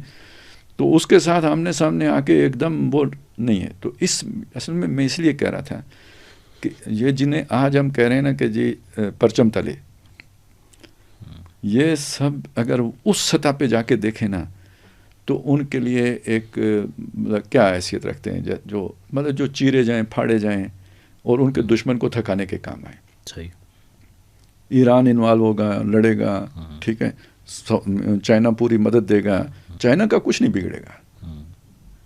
جو تکا بوٹی ہوگی وہ ایران کی ہوگی, اور جو تھکے گا وہ امریکہ ہوگا. بالکل ٹھیک ہے. تو یہ وقت صلاح ذالک سب کے ساتھ یہ سوچتے چلے جائیں. ایک پاکستان کا معاملہ مختلف رہے گا, کیونکہ یہ انہیں مستقبل کے لیے بھی چاہیے. وہ جو کہتے ہیں نا ہمارے لیے حیثیت پاکستان کی وہی ہے جو امریکہ کے لیے اسرائیل کی حیثیت تھی. تو وہ اس سارے علاقے کے انتظام انسرام کے لیے ایک لیئر ہوتی ہے نا درمیان میں, جو انگریز نے بھی رکھی تھی. جی, بفر زون. نہیں مینجمنٹ کے اعتبار سے. اچھا. کیونکہ ایک بالکل ہی دوسری قوم کو لوگ گوارا نہیں کرتے. مطلب آپ یوں سوچیں نا, ایرانی ہیں یا عرب ہیں, ان کو اگر براہ راست جا کے چینی کنٹرول کریں گے تو, لیکن اس کے مقابلے میں پاکستانی ہوں گے تو فرق ہوتا ہے نا, یہ والا فرق. تو یہ اصل میں عربوں کو جو دانہ ڈالا گیا تھا وہ یہ کہ جو چائنا پوزیشن لے رہا ہے یہ پوزیشن لے گا اسرائیل, اور عربوں کی پوزیشن وہ ہوگی جو اب چائنا کے حوالے سے پاکستان کی ہوگی. صحیح. ٹھیک ہے نا, وہ مینیجریل رول جو ہوگا نا درمیانی لیئر والا, وہ عربوں کا تھا اس ڈیزائن میں. صحیح. چائنا ڈیزائن آتا ہے تو وہ رول پاکستان کا ہوگا. لہذا پاکستان کی جو سیکیورٹی پر جو کچھ کیا جائے گا وہ کسی اور کے لیے نہیں کیا جائے گا. صحیح. بس یہ فرق ہے.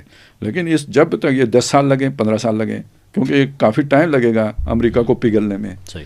تو اس میں جتنا بھی لڑائیاں ہوں گی تو چائنا پراکسس کے ذریعے سے لڑے گا. اور پراکسس اس کے جیسے آپ مچھلی کے کانٹے کے آگے وہ لگاتے ہیں, گوشت لگاتے ہیں نا, یا شیر کو قابو کرنے کے لیے بکری رکھتے ہیں چارے کے طور پر.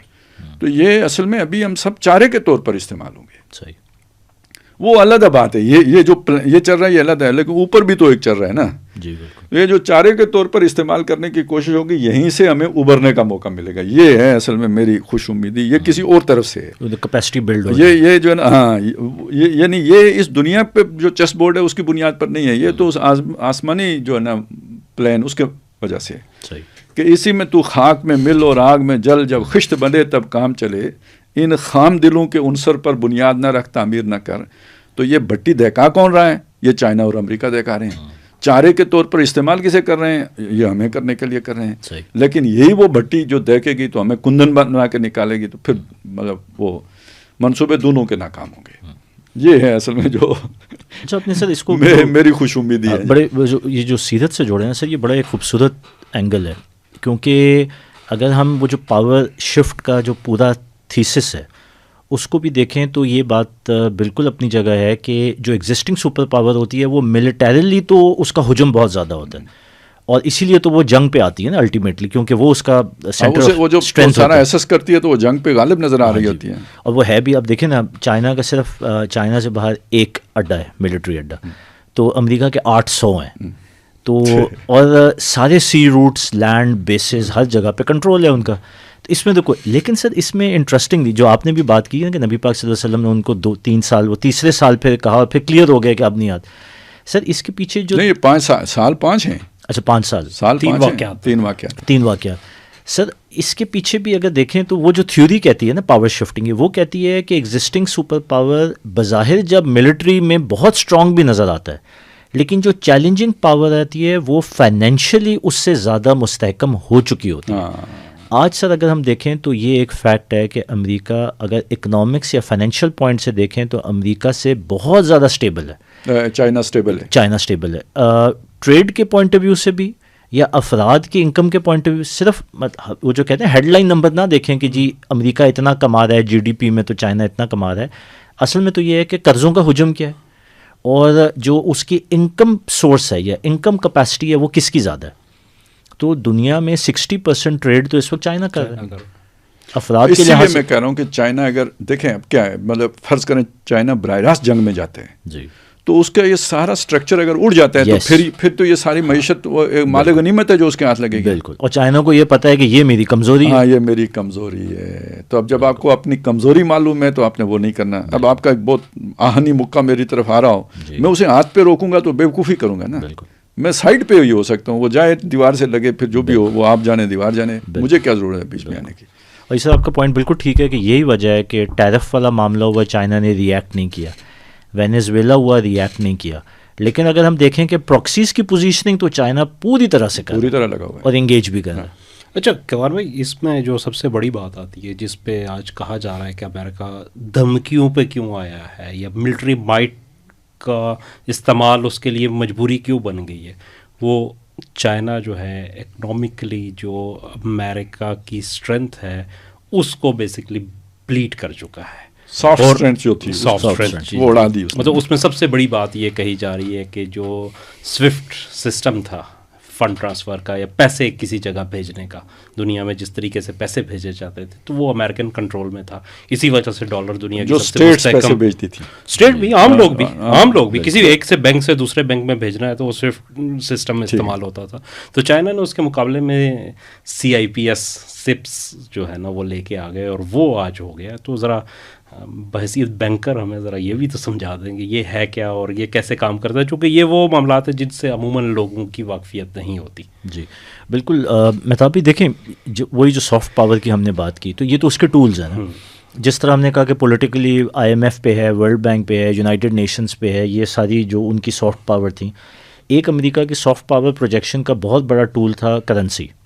اچھا کرنسی میں اب دو چیزیں آ جاتی ہیں. ایک تو یہ ہے کہ جو ٹریڈ ہونا ہے, اور یہاں پہ پیٹرو ڈالر آتا ہے, ٹریڈ ہونا ہے تو وہ کس کرنسی میں ہونا ہے. تو 1945 کے بعد جو نیا دنیا کا نظام آیا اس میں ایک چیز جو انہوں نے انشور کی, کیونکہ یورپ سارا تباہ ہو چکا تھا, تو ایک ایگریمنٹ ہوئی جس کو برٹن ووڈز ایگریمنٹ کہتے ہیں کہ ساری یورپین اقوام جو ورلڈ وار 2 کی وکٹم تھیں انہوں نے مشترکہ طور پہ یہ ایگری کیا کہ ہماری کرنسی امریکی ڈالر کے ساتھ لنک ہوگی, اور ڈالر پیچھے گولڈ کے ساتھ لنک تھا. تو یہاں سے ڈالر کو ایک ریکگنیشن ملی. اس کے بعد جو وہ شاہ فیصل والا معاملہ ہوا تو اس کے بعد پیٹرو ڈالر میں جب نظام آ گیا تو کیونکہ تیل ساری دنیا کی ضرورت تھی اور یہ فیصلہ ہوا کہ تیل اب صرف اور صرف ایکسکلوسیولی ڈالر میں ٹریڈ ہوگا. تو ایک یہ لیوریج بہت بڑا امریکہ کے پاس آیا کہ جو ٹریڈنگ کرنسی تھی وہ حتمی طور پہ امریکی ڈالر دنیا میں رائج ہو گئی.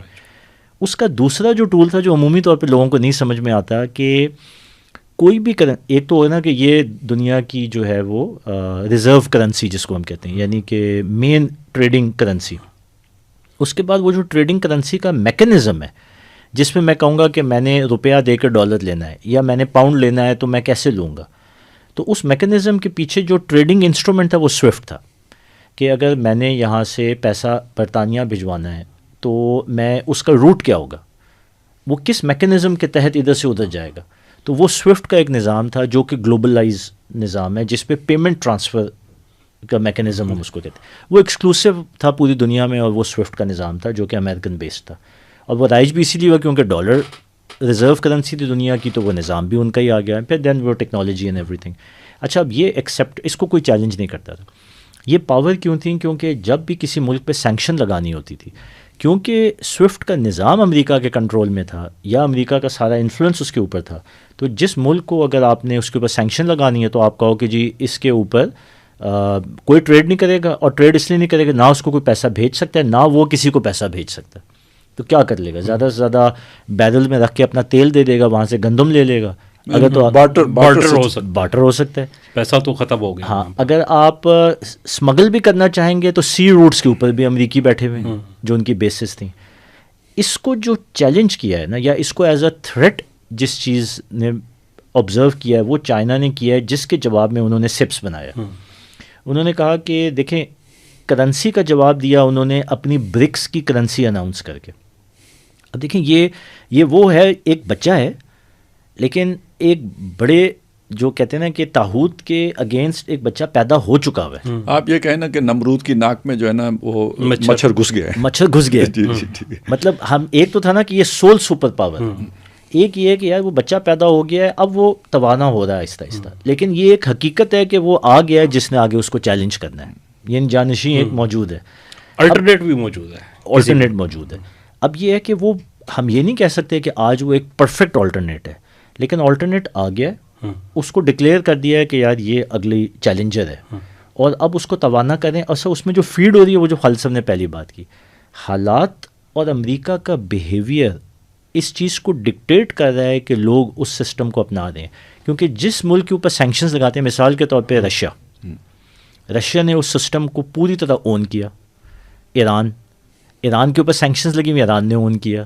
لیبیا، اس کے بعد باقی سارے یہ جتنے ممالک ہیں، وینیزویلا لے لیں، ارجنٹینا لے لیں، جہاں جہاں پہ بھی امریکہ نے آ کے اپنی سینکشنز لگائی ہیں، اس کے ریئیکشن میں ان ملکوں نے کہا ہے کہ اور چارہ ہی نہیں تھا، اور کوئی چارہ ہی نہیں تھا.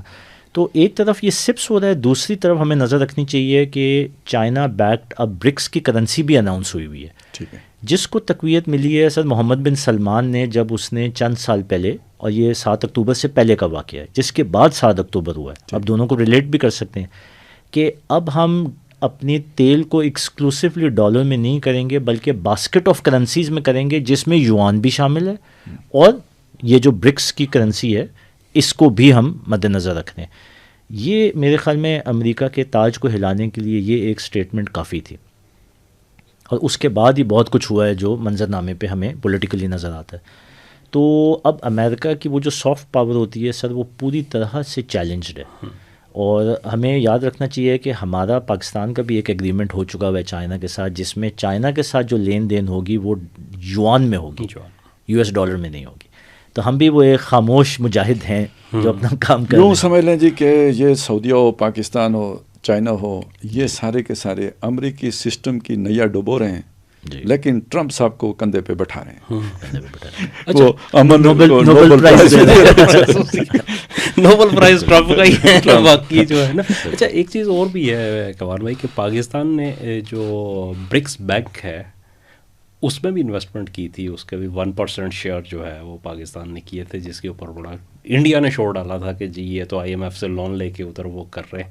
تو یہ چیز جو ہے اب جیسے ٹرمپ صاحب کی دھمکیاں آ رہی ہیں، اور یہ انہوں نے کہا ہے کہ برکس، اچھا پاکستان ویسے برکس کا ممبر تو نہیں ہے، لیکن یہ ہے کہ برکس بینک میں جو ہے نا پاکستان نے انویسٹمنٹ کی ہے.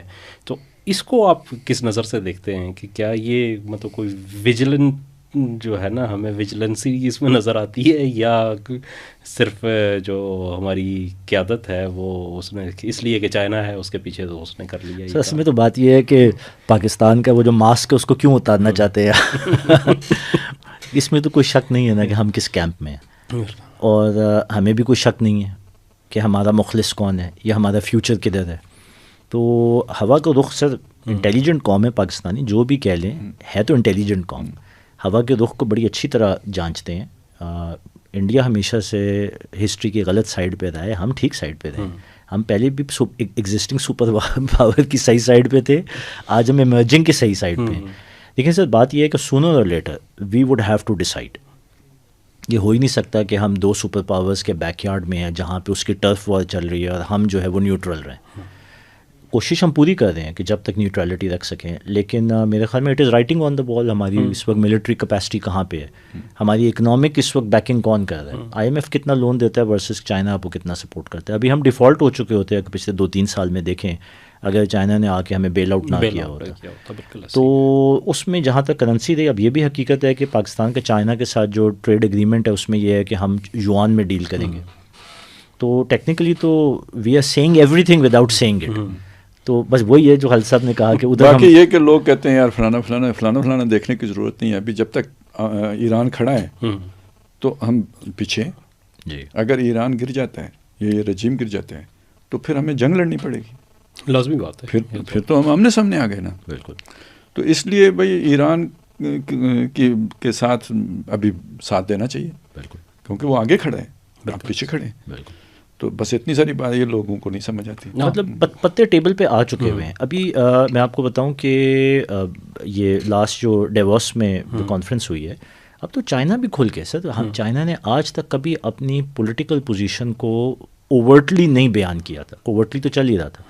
یہ پہلی دفعہ چائنا نے آ کے کہا ہے کہ we can not afford Russia to lose the Ukraine war, because if Russia loses, then all focus of America and NATO would be on China. So we will not let them fall. یہ اب انہوں نے declared position رکھ لی ہے. اب تو پتے سارے ٹیبل کے اوپر ہیں کہ دا گیم از آن. بالکل ایسے ہی ہے. اچھا, اس پہ تھوڑا سا میں اور آپ سے سمجھنا چاہ رہا ہوں کہ اس معاملے کو, کہ ابھی امریکہ نے یہ کہا ہے کہ برکس جو کنٹریز ہیں یا وہ جو برکس کرنسی کی طرف جا رہے ہیں اس کے اوپر ان کا 100% میں ٹیرف لگا دوں گا. ٹھیک ہے, اب اس دفعہ کی جو برکس سمٹ ہونی ہے وہ انڈیا میں ہونی ہے اور انڈیا برکس کا پریزیڈنٹ بھی بنے گا. تو یہ جو ہے اب کس کروٹ بیٹھے کا اونٹ اگر ٹرمپ صاحب جو کر رہے ہیں. پہلے ہی انڈیا کے اوپر ایک بڑا مسئلہ بن چکا ہے کہ رشیا سے آئل لینے کے اوپر اس پہ 25% ٹیرف لگا تھا, 25% اس کے اوپر جنرل ٹیرف لگا تھا, تو 50% ہو گیا اس کی سروسز کو بھی. ابھی اس نے ٹرمپ نے دھمکی دی تھی کہ اگر جو ہے جو ممالک ایران کے ساتھ ٹریڈ کر رہے ہیں تو وہاں پہ ان کے اوپر 25% فردر جو ہے نا ٹیرف ہم لگا دیں گے. تو انڈیا تو بیک آؤٹ کر گیا وہاں سے. چابہار کی انہوں نے پورٹ جس کے اوپر وہ $1 بلین انویسٹ کر چکے تھے اور اپنا سب سے بڑا اسٹریٹجک پوائنٹ اس کو بنایا تھا انہوں نے, جس کے اوپر ایسٹ ویسٹ وہ ٹرانسپورٹ کوریڈور بھی بنا رہے تھے, وہ ساری چھوڑ کے وہ تو اب نکل گئے ہیں وہاں سے آلموسٹ چیزیں لپیٹ کے. تو بہت ساری تو نکال دی ہیں اور باقی بھی ختم ہو رہی ہیں. تو اس سینیریو میں جب اب ٹرمپ صاحب اتنے ڈسپریٹ ہو گئے ہیں اور اگلی دفعہ تاج جو ہے نا آپ کے سر پہ آ رہا ہے, تو اب کہاں کھڑے ہوں گے مودی صاحب ذرا؟ سر میرے خیال میں یہ جو کننڈرم ہے نا, اس کو سب سے اچھا تو خالد صاحب ایکسپلین کرتے ہیں, کیونکہ اس کے پیچھے پرسنالٹیز, ان کا رول اور ان کے جو لائلٹیز ہیں وہ دیکھنے کی چیز ہے. یہ مطلب یہ سطح والی چیزیں ہیں نہیں. میں آپ کو مطلب تھوڑی سی چیز کر کے پھر میں خالد صاحب کو ہینڈ اوور کروں گا, کیونکہ یہ جو کہتے ہیں نا کہ یہ تو ہم نے بھی ان سے سیکھا ہے جو پردوں کے پیچھے کیا. لیکن سر سیدھی سی بات ہے کہ یہ کتنا آبویس ہے کہ مودی نے جو بھی پوزیشن لی ہے بحیثیت ایک نیشنلسٹ ہونے کے انڈیا کے خلاف ہے انٹرسٹ میں. اسی طرح جو ٹرمپ کر رہا ہے وہ ساری جو پوزیشنز لے رہا ہے وہ کیا امریکہ کے انٹرسٹ میں. ایک طرف وہ ماگا والی موومنٹ میک امریکہ گریٹ اگین, ٹھیک ہے نا, اینڈ امریکہ فرسٹ. دوسری طرف ہر وہ کام کر رہا ہے جس سے امریکہ کی معیشت جو ہے نا وہ ڈوبنے جا رہی ہے. تو یہ جو پرسنالٹیز ہیں نا, ان کی رول اور ان کی لائلٹیز حقیقتاً کہاں ہیں اور بظاہر ان کی پوزیشن کیا ڈکٹیٹ کرتی ہے, یہ پورا ایک کننڈرم ہے. جی جی. تو اس کو سب سے اچھا تو خالد صاحب ہی ایکسپلین کرتے ہیں کہ ہو از ہو. خالد صاحب سے ہم سمجھیں گے, لیکن آپ یہ میں صرف آپ سے یہ پوچھنا چاہ رہا ہوں اس وقت میں کہ یہ کوئی برے وقت کی نشانی ہوتی ہے کہ آپ جناب برکس کا پریزیڈنٹ بھی ہو سکتے جب ٹرمپ نے جو ہے نا یہ بالکل برے وقت کی نشانی ہے. دن برے آئے ہوئے ہیں, اس میں کیا شک.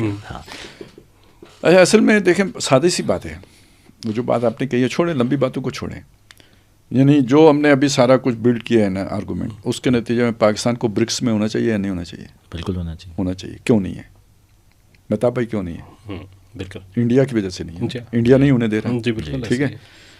اب ابھی آپ کہہ رہے تھے جلد یا دیر پاکستان کو یہ فیصلہ کرنا, اس سے پہلے انڈیا کو نہیں فیصلہ کرنا پڑے گا کہ اس نے برکس میں رہنا ہے یا نہیں رہنا.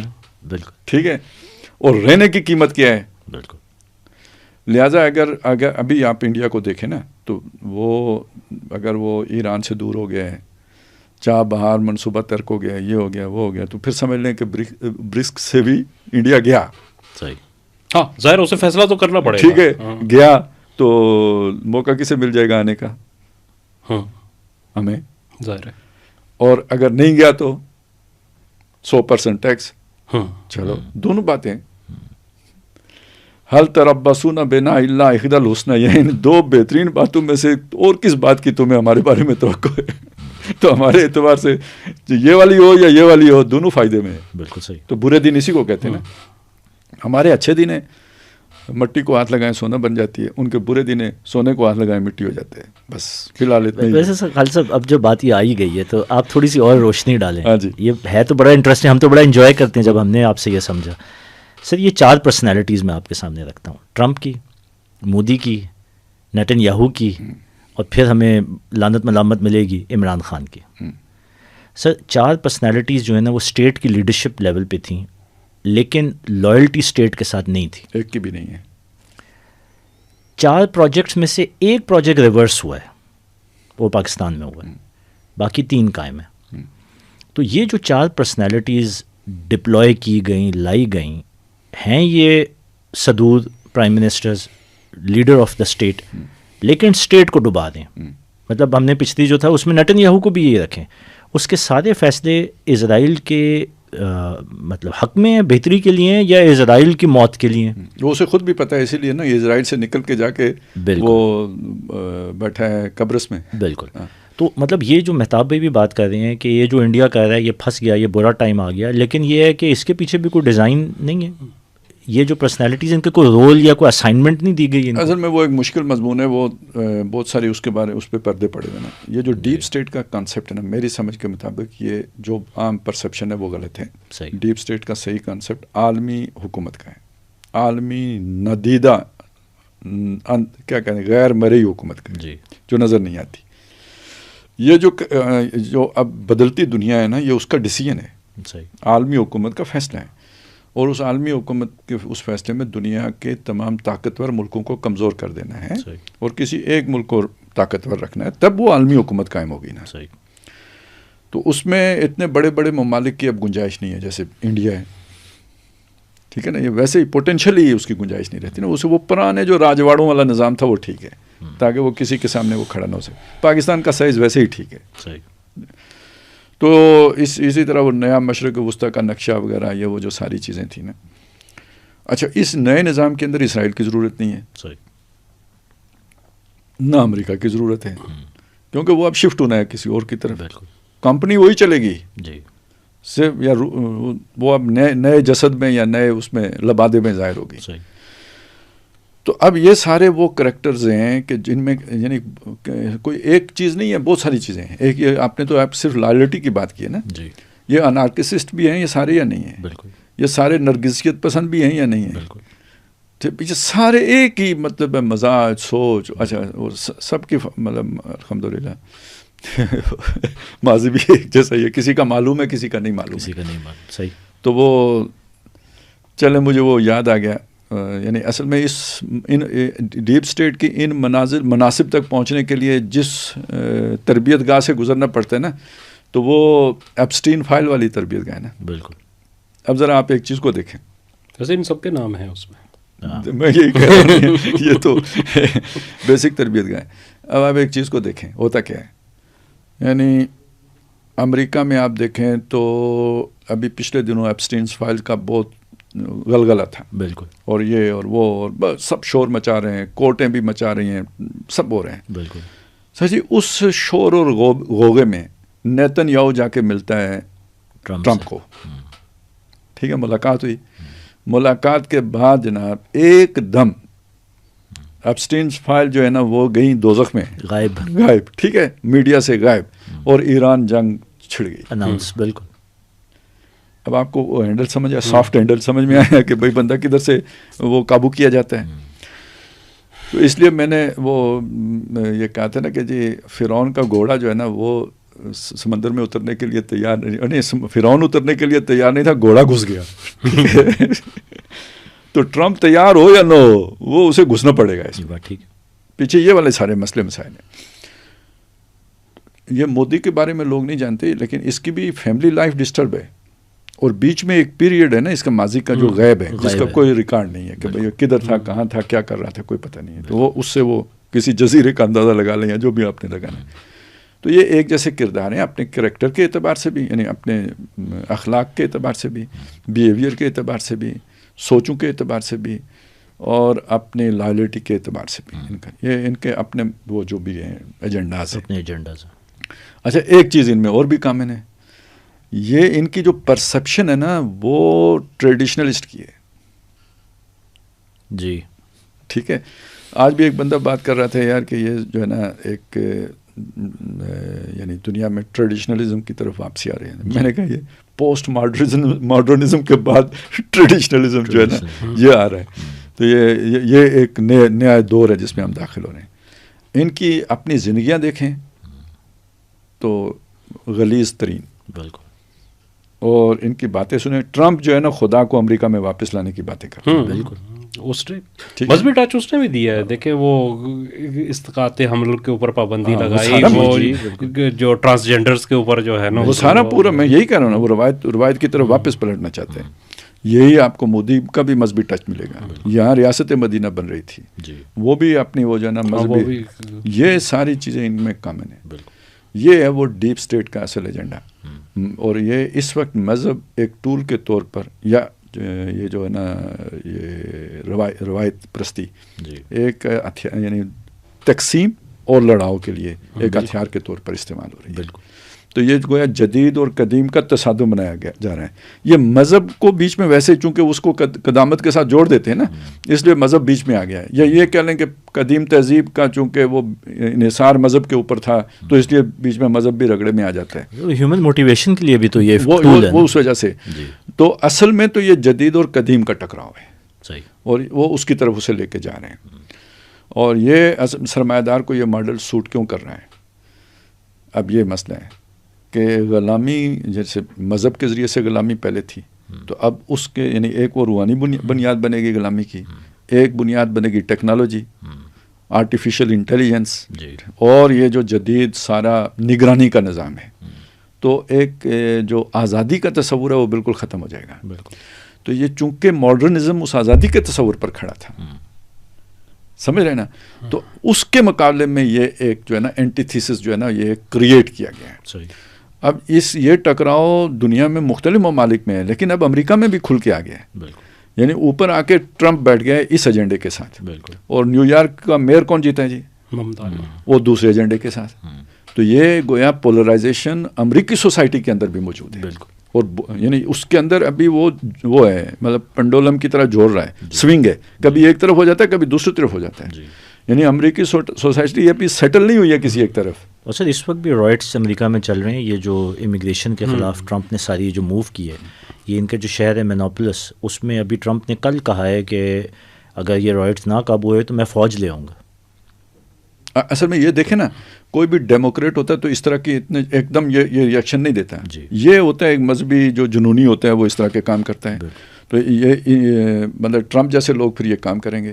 اب یہ ہندوتوا والے بھی ادھر ہی تو آ کے کھڑے ہوئے ہیں. بالکل, یہ سمجھ لیں سارے ایک ہی طرح کے لوگ ہیں. اچھا, ویسے یہ بھی ان کی مشترکات میں ایک یہ چیز بھی شامل ہے کہ یہ بھی امیگریشن کی پالیسی جو ہے نا انڈیا کے اندر بھی وہ کہتے ہیں کہ غیر ملکیوں کو ہم نے نکالنا ہے. بلکہ غیر ملکی کیا سے وہ مطلب مسلمانوں کو, لیکن وہ نام تو اس کو وہی دے رہے ہیں نا کہ وہ نیشنل رجسٹریشن سینٹر جو انہوں نے بنایا ہے. ان کا جو منصوبہ ہے نا یہ تو بہت خطرناک ہے. یہ مسلمان اگر رہیں گے تو یعنی ان کے کوئی رائٹس نہیں ہوں گے. جب وہ کہتے ہیں نا, یہ دیکھیں نا, وہ سمجھ نہیں آتی لوگوں کو کہ کوئی کیا کہہ رہے ہیں. کہتے ہیں بھائی سٹیزن شپ کس کی ہوگی؟ تو جس کی سٹیزن شپ نہیں ہوتی تو اس کو تو وہاں جائیداد بنانے کا حق ہی نہیں ہوتا. وہ تو اسٹیٹ لیس ہے.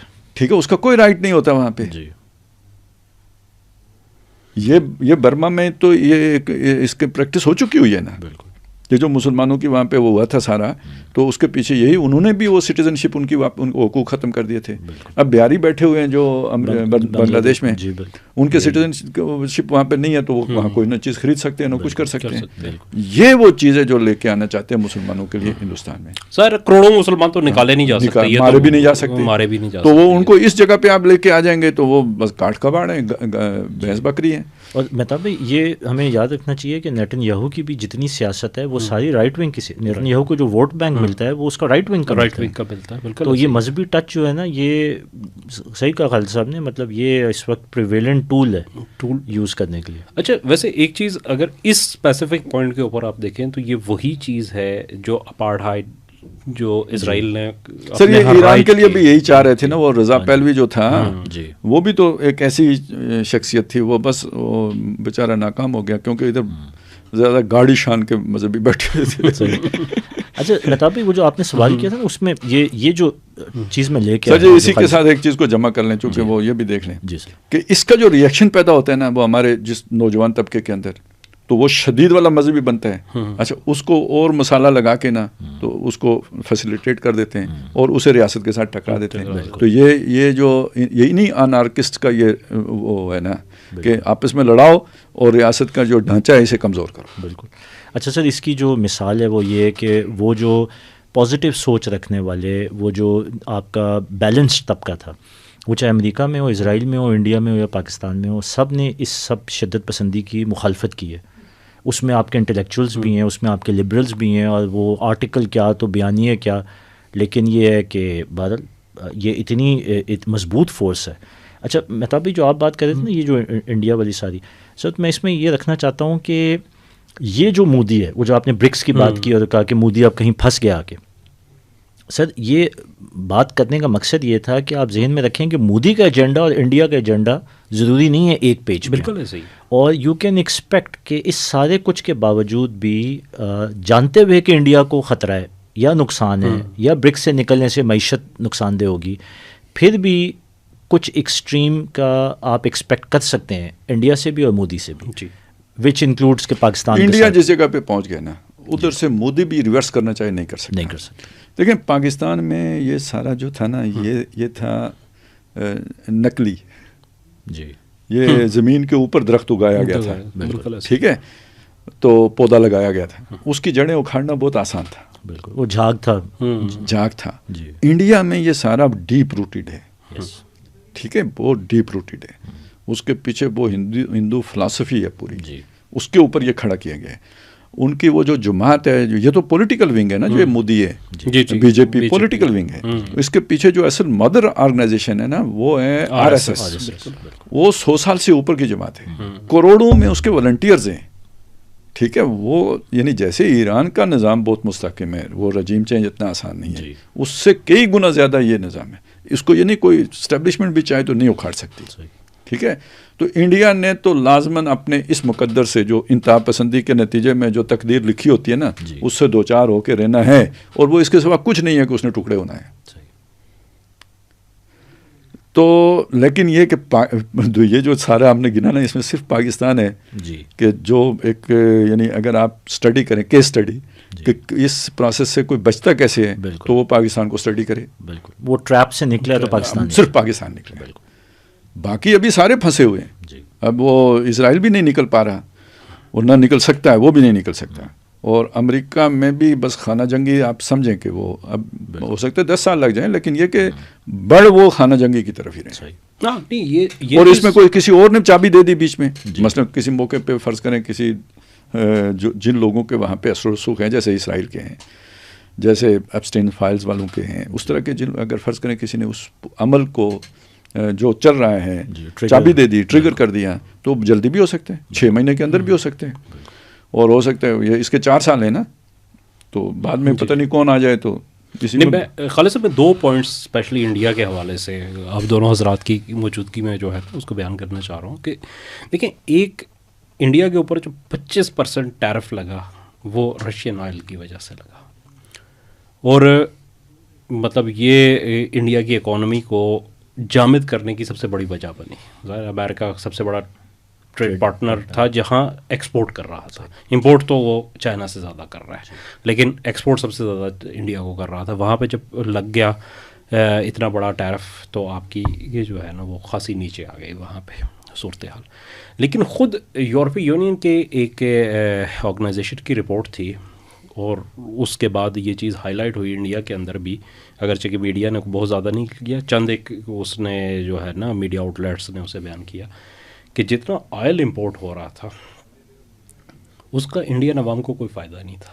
انڈین عوام کو وہ آئل اسی ریٹ پہ مل رہا تھا جس ریٹ پہ جو ہے وہ مڈل ایسٹ سے یا جو ہے امریکن آئل کی جو پرائس تھی وہ اسی کے اوپر مل رہا. چند لوگ تھے بیچ میں 5 سے 6 لوگ جن کی جیبوں میں وہ سارا پیسہ جا رہا تھا، جن کی شادیاں بہت مہنگی بڑی لمبی وہ تو اڈانی امبانی گروپس جو ہے اسے، اور اس کا جو نقصان ہے وہ پوری انڈین اکانومی برداشت کر رہی ہے، انڈیا کے تمام غریب لوگ برداشت کر رہے ہیں. ایک تو یہ جو ہے نا وہ چیز بڑی دلچسپ ہے.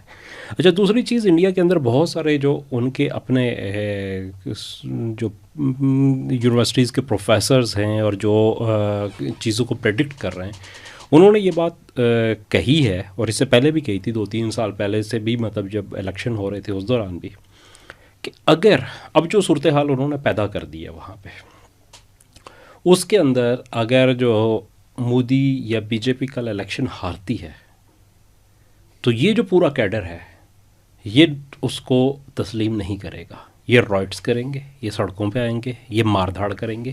اور دوسری چیز یہ ہے کہ اس کو کنٹرول کرنے کے جتنے انسٹرومنٹس ہو سکتے ہیں اسٹیٹ کے پاس، وہ بھی سارے پولیٹیسائز ہو گئے. آپ انڈین آرمی کو دیکھیں اگر، تو روز جو ان کے جرنیل کر رہے ہوتے ہیں پریس کانفرنس، مطلب آرمی چیف پریس کانفرنس کرے گا، چلیں ٹھیک ہے. مطلب پاکستان میں تو پھر بھی ہم یہ کہتے تھے کہ پاکستان میں آرمی کا سیاست کے اندر ایک دخل ہے جس کے خلاف لوگ بولتے بھی ہیں، بات بھی.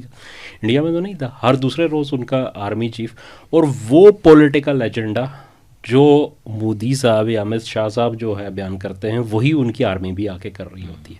اب کو 4 مہینے بعد وہ آ کے بتاتے ہیں کہ نہیں، ہم نے پاکستان کے اتنے جہاز گرا دیے تھے، اتنے جہاز آن گراؤنڈ ہم نے تباہ کر دیے تھے اس کے اندر، اور وہ کہتے ہیں کہ جی ہم تیار تھے، پاکستان نے ڈر کے وہ کر لیا.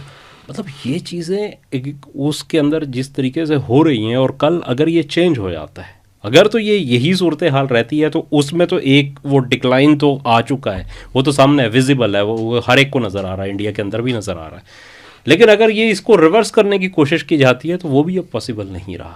تو یہ 2 پوائنٹس جو ہے اس کے اندر کہ جب آپ کی مت ماری جاتی ہے تو پھر وہ یہ والی صورتحال آ جاتی ہے کہ یہی میں نے عرض کیا تھا نا کہ یہ ریورس انڈیا میں نہیں ہو سکتا. اصل میں وہ میں نے ساری بات کو اس کو اسی انداز میں کہا، یہ کرنا بھی چاہے تو نہیں ہو سکتا، مودی ہار بھی جائے تو نہیں ہو سکتا.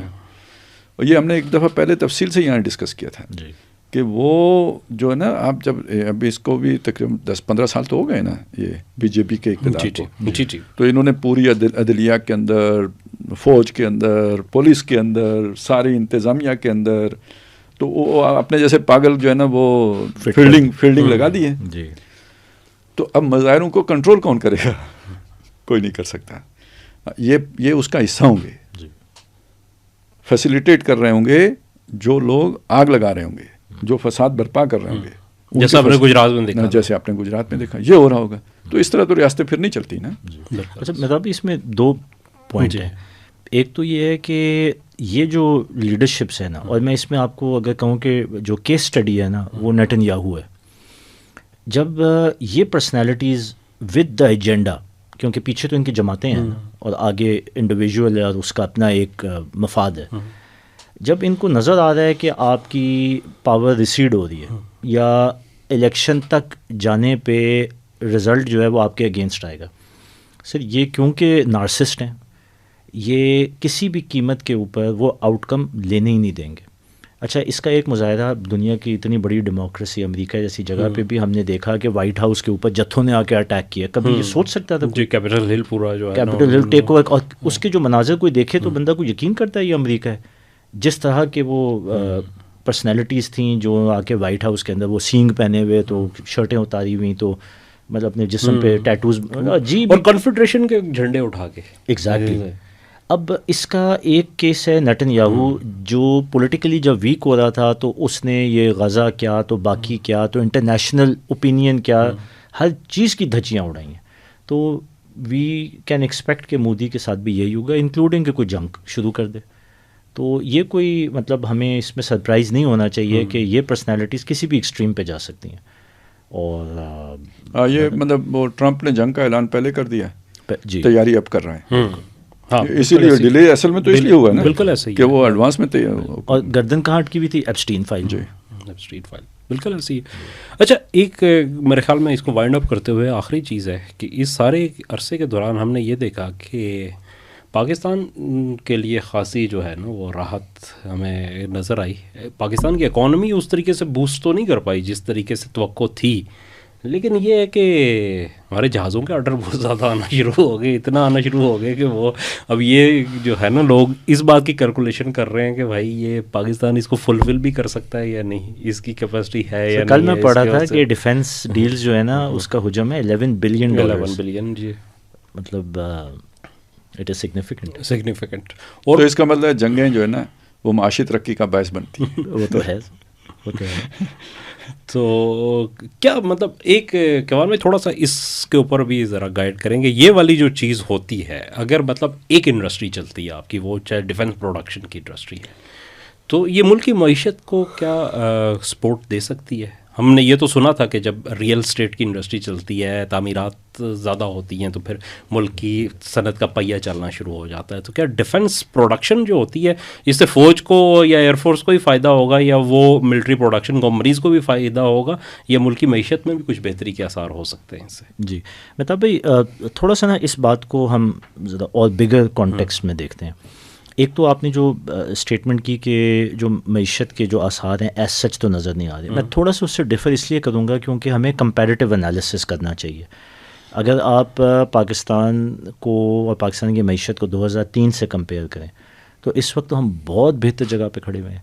سر کہاں ہمارے پاس 5 بلین 6 بلین ڈالر کے ریزرو رہ گئے تھے اور آج ہمارے پاس 21 بلین ڈالر کے ریزروز ہیں. اسی طرح اس دفعہ ہسٹری کی پاکستان کی سب سے زیادہ آپ کی جو ریمیٹنسز ہیں وہ آئی ہیں. اسی طرح آپ کی آئی ٹی ایکسپورٹس جو ہیں وہ ہسٹورک اپنے، اور باقی ہم اگر دیکھیں تو یہ ضرور ہوتا ہے کہ کچھ چیزیں لیڈنگ انڈیکیٹرز ہوتی ہیں، کچھ کے اثرات ٹرکل ڈاؤن بعد میں اکانومی میں ہوتے ہیں. تو میں تو آپ کو یہ چیز بتاؤں گا کہ پیور اگر اکنامکس کے پوائنٹ آف ویو سے یا فائنینشیل انالیسس کے پوائنٹ آف ویو سے دیکھیں تو پاکستان معیشت کے پوائنٹ آف ویو سے اس وقت بہت بہتر جگہ پہ کھڑا ہوا ہے. اور ابھی ہم ڈیفینس کو سیکنڈ پوائنٹ پہ لیتے ہیں، اور اس میں اگر آپ دیکھیں تو کرنسی کی جو اسٹیبلٹی ہے وہ آپ دیکھ لیں کہ پورا 2025 آپ کو کرنسی اپنی بالکل اسٹیبل نظر آئی ہے، آپ کی کرنسی کے اوپر کوئی پریشر نہیں ہے. اسی طرح پچھلے سال 2025 میں سر ہم نے 26 بلین ڈالر کے قرضے واپس کیے ہیں. یہ کوئی چھوٹی اماؤنٹ تو نہیں ہے، اور ہم پھر بھی سالوینٹ ہیں. کہاں ہم ڈیفالٹ ہو رہے تھے، اور اس سال بھی تقریباً اتنا ہی حجم ہے.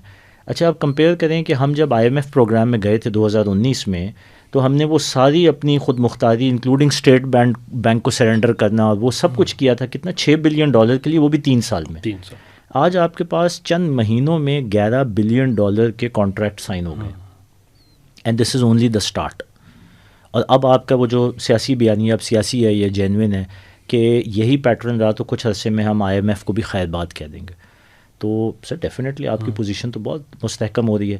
اب جہاں تک وہ رہا کہ کیا ڈیفینس انڈسٹری سے اکانومی ٹریگر ہوتی ہے اور اس کا فائدہ ہوگا کہ نہیں، دیکھیں یہ اس کو کمپیئر کریں کہ جن ملکوں میں معدنیات ہیں، جن ملکوں کے اندر، جن ملکوں کے پاس سونا ہے اور ڈائمنڈز ہیں، اگر ان کی لیڈرشپ کرپٹ ہے اور اپنے ویسٹڈ انٹرسٹ کو دیکھ رہی ہے، تو یہ ساری جو ریونیو ہوتا ہے نا یہ جیبوں میں جاتا ہے اور ضائع ہوتا ہے، عوام کو کوئی بینیفٹ. اگر لیڈرشپ جو ہے وہ سیاسی طور پہ ڈیموکریٹک ہے، جینوئن ہے، نیشنلسٹک ہے یا کرپٹ نہیں ہے، تو اس کا بینیفٹ عوام پہ جائے گا. اس کو صرف ہم ڈیفینس انڈسٹریل کمپلیکس سے ہی نہ کمپیئر کریں. ویلتھ تو آپ کی کریٹ ہو رہی ہے. اب اگر لیڈرشپ ہماری ایماندار ہوگی تو اس کا سب سے بڑا ٹیسٹ کیس یہ ہوگا کہ اس کا بینیفٹ عوام کے لیول پہ آئے گا. نہیں آئے گا تو پھر سوال اٹھتا ہے. تو ایک ہم نے، اور یہ وہی کلاسیکل آرگیومنٹ ہے، جب عوام فوج کے رول کو دیکھتی ہے تو وہ ماضی کی فوج کو سامنے رکھ کے تو اپنے پوزیشن کو سیٹ کرتی ہے کہ کرپشن کرپشن کرپشن اینڈ اپنا ویسٹڈ انٹرسٹ.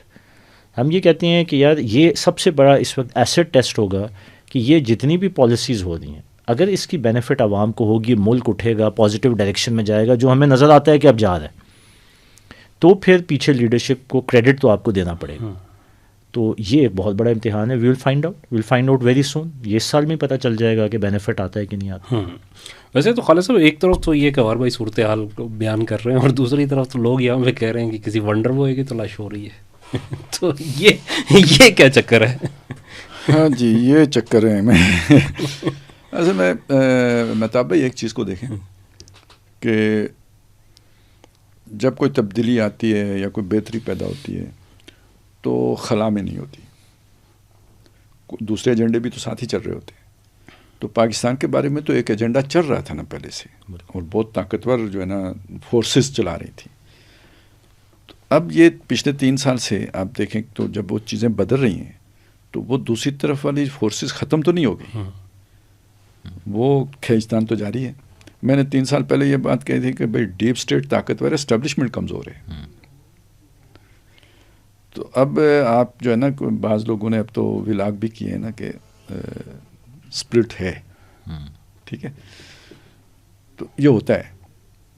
اور اس کے ڈانڈے آپ دیکھیں گے تو باہر ملے ہوں گے. یہ ابھی لوگوں کو سمجھ نہیں آئے گی بات, یہ ونڈر بوائے والی بات. یہ اصل میں اس کا تعلق ایک پوری فلاسفی کے ساتھ ہے کہ بھائی انسرٹنٹی رکھنی ہے تاکہ کوئی معاشی ترقی نہ ہو, کوئی انویسٹمنٹ نہ آئے. یہ حکومت جا رہی ہے, جب یہ چیز عام ہو جائے, یہ جا رہی ہے, ان کو کوئی دوام نہیں ہے, یہ اگلے مہینے چلے جائیں گے, 6 مہینے میں چلے جائیں گے, کوئی معاہدہ کرے گا آپ کے ساتھ؟ یہ ایجنڈا پیچھے پینک موڈ. یہ بظاہر بہت چھوٹی سی بات ہے, ایک صافی نے جناب ایک دردی چھوڑ دی ہے بس کافی ہے, یہ نہیں ہے. اس کے پیچھے باقاعدہ اگر آپ اسے, پتہ نہیں میرا اندازہ صحیح ہے نہیں ہے, مجھے یہ لگتا ہے ایک کلی ہوتی ہے نا جو کسی کو کنیکٹ کر رہی ہوتی ہے. تو جو بھی دنیا میں جو کچھ بھی ہے اور جو کچھ پاکستان میں ہو رہا ہے نا, اس کو جس کلی کے ساتھ جا کے جڑتا ہے نا, وہ ہمارے وہ جو بہت بڑی بزنس ٹرائیکون جو دبئی میں بیٹھے, اب تو دبئی کا آپ کو پتہ ہے نا وہ کس کو پناہ دے گا, ٹھیک ہے نا. تو وہ یہ مت سمجھیں کہ ایک آدمی کچھ بھی نہیں تھا تو اتنا بڑا بن گیا, تو اس کے پیچھے کوئی طاقت نہیں ہے. آپ ملک ریاض کی بات کر رہے ہیں؟ جی بالکل, جی ٹھیک ہے. اور آپ اگر یہ سارا اس کو سمجھیں, آپ نے اگر وہ دیکھا بھی ہو نا, تو آپ نے اگر کسی بندے کو کسی جگہ پہ پلانٹ کرنا ہے تو اس کا کوئی سماجی رتبہ پہلے بنائیں گے تو وہ آپ کا مطلب پہلے وہ انفلوئنسر بنے گا تو آپ کے کام کا ہوگا نا. بالکل. تو یہ تو بندے کھڑے کیے جاتے ہیں, بنائے جاتے ہیں, تراشے جاتے ہیں, سپورٹ کیے جاتے ہیں. اور ایک ایسا آدمی کہ جو اس نے پورے نظام کو جکڑ لیا, وہ کیسے نہیں اس کا تعلق کسی کے ساتھ, اس سے پوچھ کے آرمی چیف لگتا ہو, نہ لگیں تو مطلب اس کے سیاسی ونگ جو ہے نا وہ مظاہرے شروع کر دیں, ہڑتالیں شروع کر دیں, عدالتیں جو ہے نا وہ فیصلے دینا شروع کر دیں اس کی مرضی کے مطابق. یہ تو رافیہ شافیہ تو ایسے ہی بدنام ہو گئی, پیچھے تو اصل میں جو پہیے لگانے والے کوئی اور تھے نا, جن کا پورا پھر کاروبار ڈوبا ہے. تو سارے اسمگلر بھی ڈوب رہے ہوں, سارے جو ہے نا 2 نمبر کام کرنے والے بھی ڈوب رہے ہوں, بڑے بڑے بزنس ٹرائیکون بھی ڈوب رہے ہوں. تو ایک صحافی اگر ونڈر بوائے کی وہ چھوڑتا ہے تو ایک کالم لکھوانے کے کتنے پیسے دیے جا سکتے ہیں.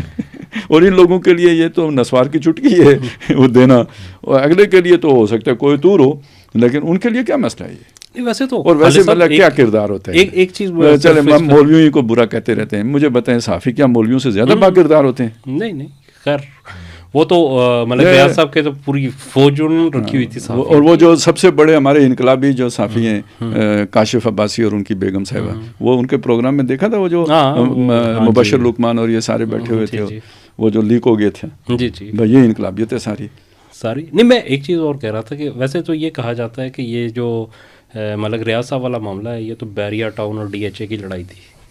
تو ڈی ایچ اے چونکہ وہ پاور میں آ گیا تو اس لیے انہیں نکلنا پڑا. تو آپ تو بڑی مطلب مختلف ایک چیز بیان کر رہے ہیں. اصل میں دیکھیں جو بھی اب فرض کریں باہر سے کوئی وہ ایک فرانس سے کوئی خاتون آئی تھی ایران میں نا, جی جی, تو ان کی شادی تو کسی ایک ہی کے ساتھ ہوئی تھی. تعلقات مطلب وہ والے میں جنسی تعلقات کی نہیں کہہ رہا ہوں, مطلب سماجی تعلقات, انفلوئنس انہوں نے ہر طرف کریٹ کیا, اور پھر لنکا ڈائی اور پھر چلی بھی گئی. ٹھیک ہے. تو اسی طرح اب اگر فرض کریں کوئی آ کے یہاں پہ انفلوئنشل بنتا ہے تو اس نے ڈی ایچ اے سے تعلقات نہیں بنانے, اس نے ملٹری سے تعلقات نہیں بنانے, تو مجھ سے بنانے ہیں, میں کیا کر لوں گا اس کے لیے. تو اس نے کس کو نوازنا ہے؟ ججوں کو نوازنا ہے, جرنلوں کو نوازنا ہے, جرنلزم والوں کو نوازنا ہے, جنہوں نے ٹرینڈ سیٹ کرنا ہے, جنہوں نے رائے عامہ بنانی ہے, جنہوں نے پالیسی بنانی ہے, ان کو انفلوئنس کرے گا. اور کسی کو گوگی دے گا, کسی کو گوگا دے گا, کسی کو کھوتی دے گا, کسی کو کھوتا دے گا, اس نے اپنا کام نکالنا ہے. اب یہ وہ ہو رہا تھا. بالکل یہ بات مشہور تھی کہ 2 چیزیں, کہ ایک تو کہتے تھے کہ جو جنرل ریٹائرڈ ہوتا ہے اس کی پہلی خواہش جو ہوتی ہے وہ یہ ہوتی ہے کہ گورنر کا پلاٹ مل جائے, اور دوسری خواہش یہ ہوتی ہے کہ ریٹائرمنٹ کے بعد ملک ریاض کے پاس نوکری ملے. اور دوسری بات یہ بھی کہی جاتی تھی کہ ملک ریاض صاحب جو ان کے پاس مہمان آتے تھے تو وہ کہتے تھے کہ جی کہ آپ یہ بتائیں کہ لیفٹیننٹ جنرل کے ہاتھ کی چائے پینا پسند کریں گے یا کسی میجر جنرل کی, یا پھر آپ کو بریگیڈیئر کے ہاتھ کی پلا دو؟ یہ مطلب اپنی پاور انجوائے کر رہے تھے نا. لیکن اس کے ساتھ اب آپ سوچیں جب ان کے تعلقات کا یہ لیول ہے تو اگر کوئی پوسٹنگ ہوتی ہے, اہم پوسٹنگ ہوتی ہے, ان کی مرضی کے بغیر ہو سکتی ہے. اب بالفرض میں باہر بیٹھا ہوا اگر چاہ رہا ہوں کہ یہاں پہ یہ پوسٹنگ ہو تو میں نے کس کو استعمال کرنا ہے؟ بالکل ٹھیک ہے, تو دبئی میں تو پناہ نہیں دیتا کہ آپ کے پاکستان میں اتنے پیسے ہیں تو آ جائیں ہمارے پاس پناہ لینے کے لیے. دبئی اس عالمی ڈیپ اسٹیٹ کا, اس علاقے کا مطلب وہ فرنٹ مین. اچھا مہتاب بھی ویسے تو جب یہ اتنے بڑے بڑے لوگ, تو یہ آپ نہ سمجھیں کہ ریزسٹنس ختم ہو گئی. جیسے تو نا ریولوشن آتا ہے تو کاؤنٹر ریولوشنری موومنٹس بھی کھڑی ہوتی ہیں. تو یہ اس طرح کی چیزیں یہ چلتی رہیں گی, لیکن دیکھنے والے ان کا ذہن نہیں ہے کہ ان کو اس طرح دیکھ سکیں. وہ سمجھتے ہیں بس صافی نے گپ لگائی ہے. یہ ایسے گپ نہیں ہے, اس کے پیچھے پوری ایک جو ہے نا اسٹریٹجی ہے. بالکل. اور وہ یہ ہے ملک کو ڈسٹیبل کرنے کی. یہ اس لیے میں کہتا ہوں یہ دہشت گردی سے زیادہ خطرناک بات ہے. اتنا دہشت گرد نہیں آپ کو نقصان پہنچاتا ہے جتنا اس طرح کی افواہیں نقصان پہنچاتی ہیں. اور وہ جو آپ سے بات کر رہے تھے نا کہ شاید یہ ڈی ایچ اے کے رائیولری میں ہے, تو یہ رجیم چینج جس کو ہم کہتے ہیں, تو اس سے پہلے تو کون سی رائیولری تھی؟ تو الائنمنٹ تھی. آپ نے خود ہی بتایا ابھی کہ وہ جو نوکریاں ہیں وہ بھی پریفرڈ نوکری ادھر ہی تھی. دوسرا یہ ہے کہ سر ان کے project as a joint venture ہوتے تھے. بالکل. آپ دیکھیں گے کہ جدھر جدھر آپ کو بیریئر ٹاؤن ملے گا وہاں آپ کو ڈی ایچ اے ملے گا. یہ تو کولیبوریٹو ایکٹیویٹی تھی. یہ تو ساری جو ہے نا یہ ریورسل ہوا ہے جب رجیم چینج ہوئی. تو یہ تو صرف وہی جنہوں نے بیانیے بنانے ہیں تو وہ بنا دے کہ یہ شاید ڈی ایچ اے نے ری ایکشن کے اندر کیا, ورنہ تو یہ اسی لیے تو ہم کہتے ہیں کہ ہمیں کچھ امید, یہ جو 3 سال میں چینج ہوا ہے اب ہمیں کو امید نظر آتی ہے, کیونکہ وہ جو فالٹ لائنس تھیں اب ادھر جا کے چیزیں ہٹ ہو رہی ہیں, ورنہ تو پہلے اسٹیٹس کو تھا صرف پوسٹنگز. ابھی سر بہت اور کچھ ہونا ہے. یہ تو مطلب ابھی آپ دیکھ رہے ہیں کچھ نہ کچھ عدلیہ میں ہو رہا ہے. پھر ابھی کیا بیوروکریسی پاک ہو گئی ہے؟ کیا سیاستدان پاک ہو گئے ہیں؟ کیا یہ جو اس وقت پاور میں پارٹیز ہیں یہ پاک ہو گئی ہیں؟ ان کے اندر ان کے لوگ نہیں ہیں کیا؟ ٹھیک ہے, سب چل رہا ہے ابھی. تو ابھی اس کے بغیر آپ چلائیں گے کیسے نظام؟ بالکل ٹھیک ہے. تو یہ ہوگا تو آہستہ آہستہ ہی, لیکن یہ کہ بہرحال پوائنٹ آؤٹ ہوتے رہنا چاہیے تب ہوگا, اس کے بغیر بالکل نہیں ہو سکتا. چلے ہماری تو یہ دعا ہے کہ اللہ کرے کہ وہ جو لوگ کر سکتے ہیں وہ سوچیں اس بارے میں. اور اس اصل میں مومن سادہ بھی ہوتا ہے نا, وہ سمجھتا ہے جس طرح میں پلان سوچتا ہوں اور بندہ پلان سوچتا ہے, اسی وجہ سے وہ مار کھا جاتا ہے. تو تھوڑا سا مطلب چلیں بندے کو شیطان بن کے بھی, شیطان کے جوتے میں پاؤں رکھ کے بھی سوچ لینا چاہیے, کوئی فرق نہیں پڑتا. تو اسی نوٹ کے ساتھ ہم اختتام کرتے ہیں آج کے پروگرام کا. اپنے فیڈ بیک سے آگاہ کیجیے گا اور انشاءاللہ حاضر ہوتے ہیں آئندہ کسی پروگرام میں. تب تک کے لیے اجازت دیجیے. اللہ حافظ.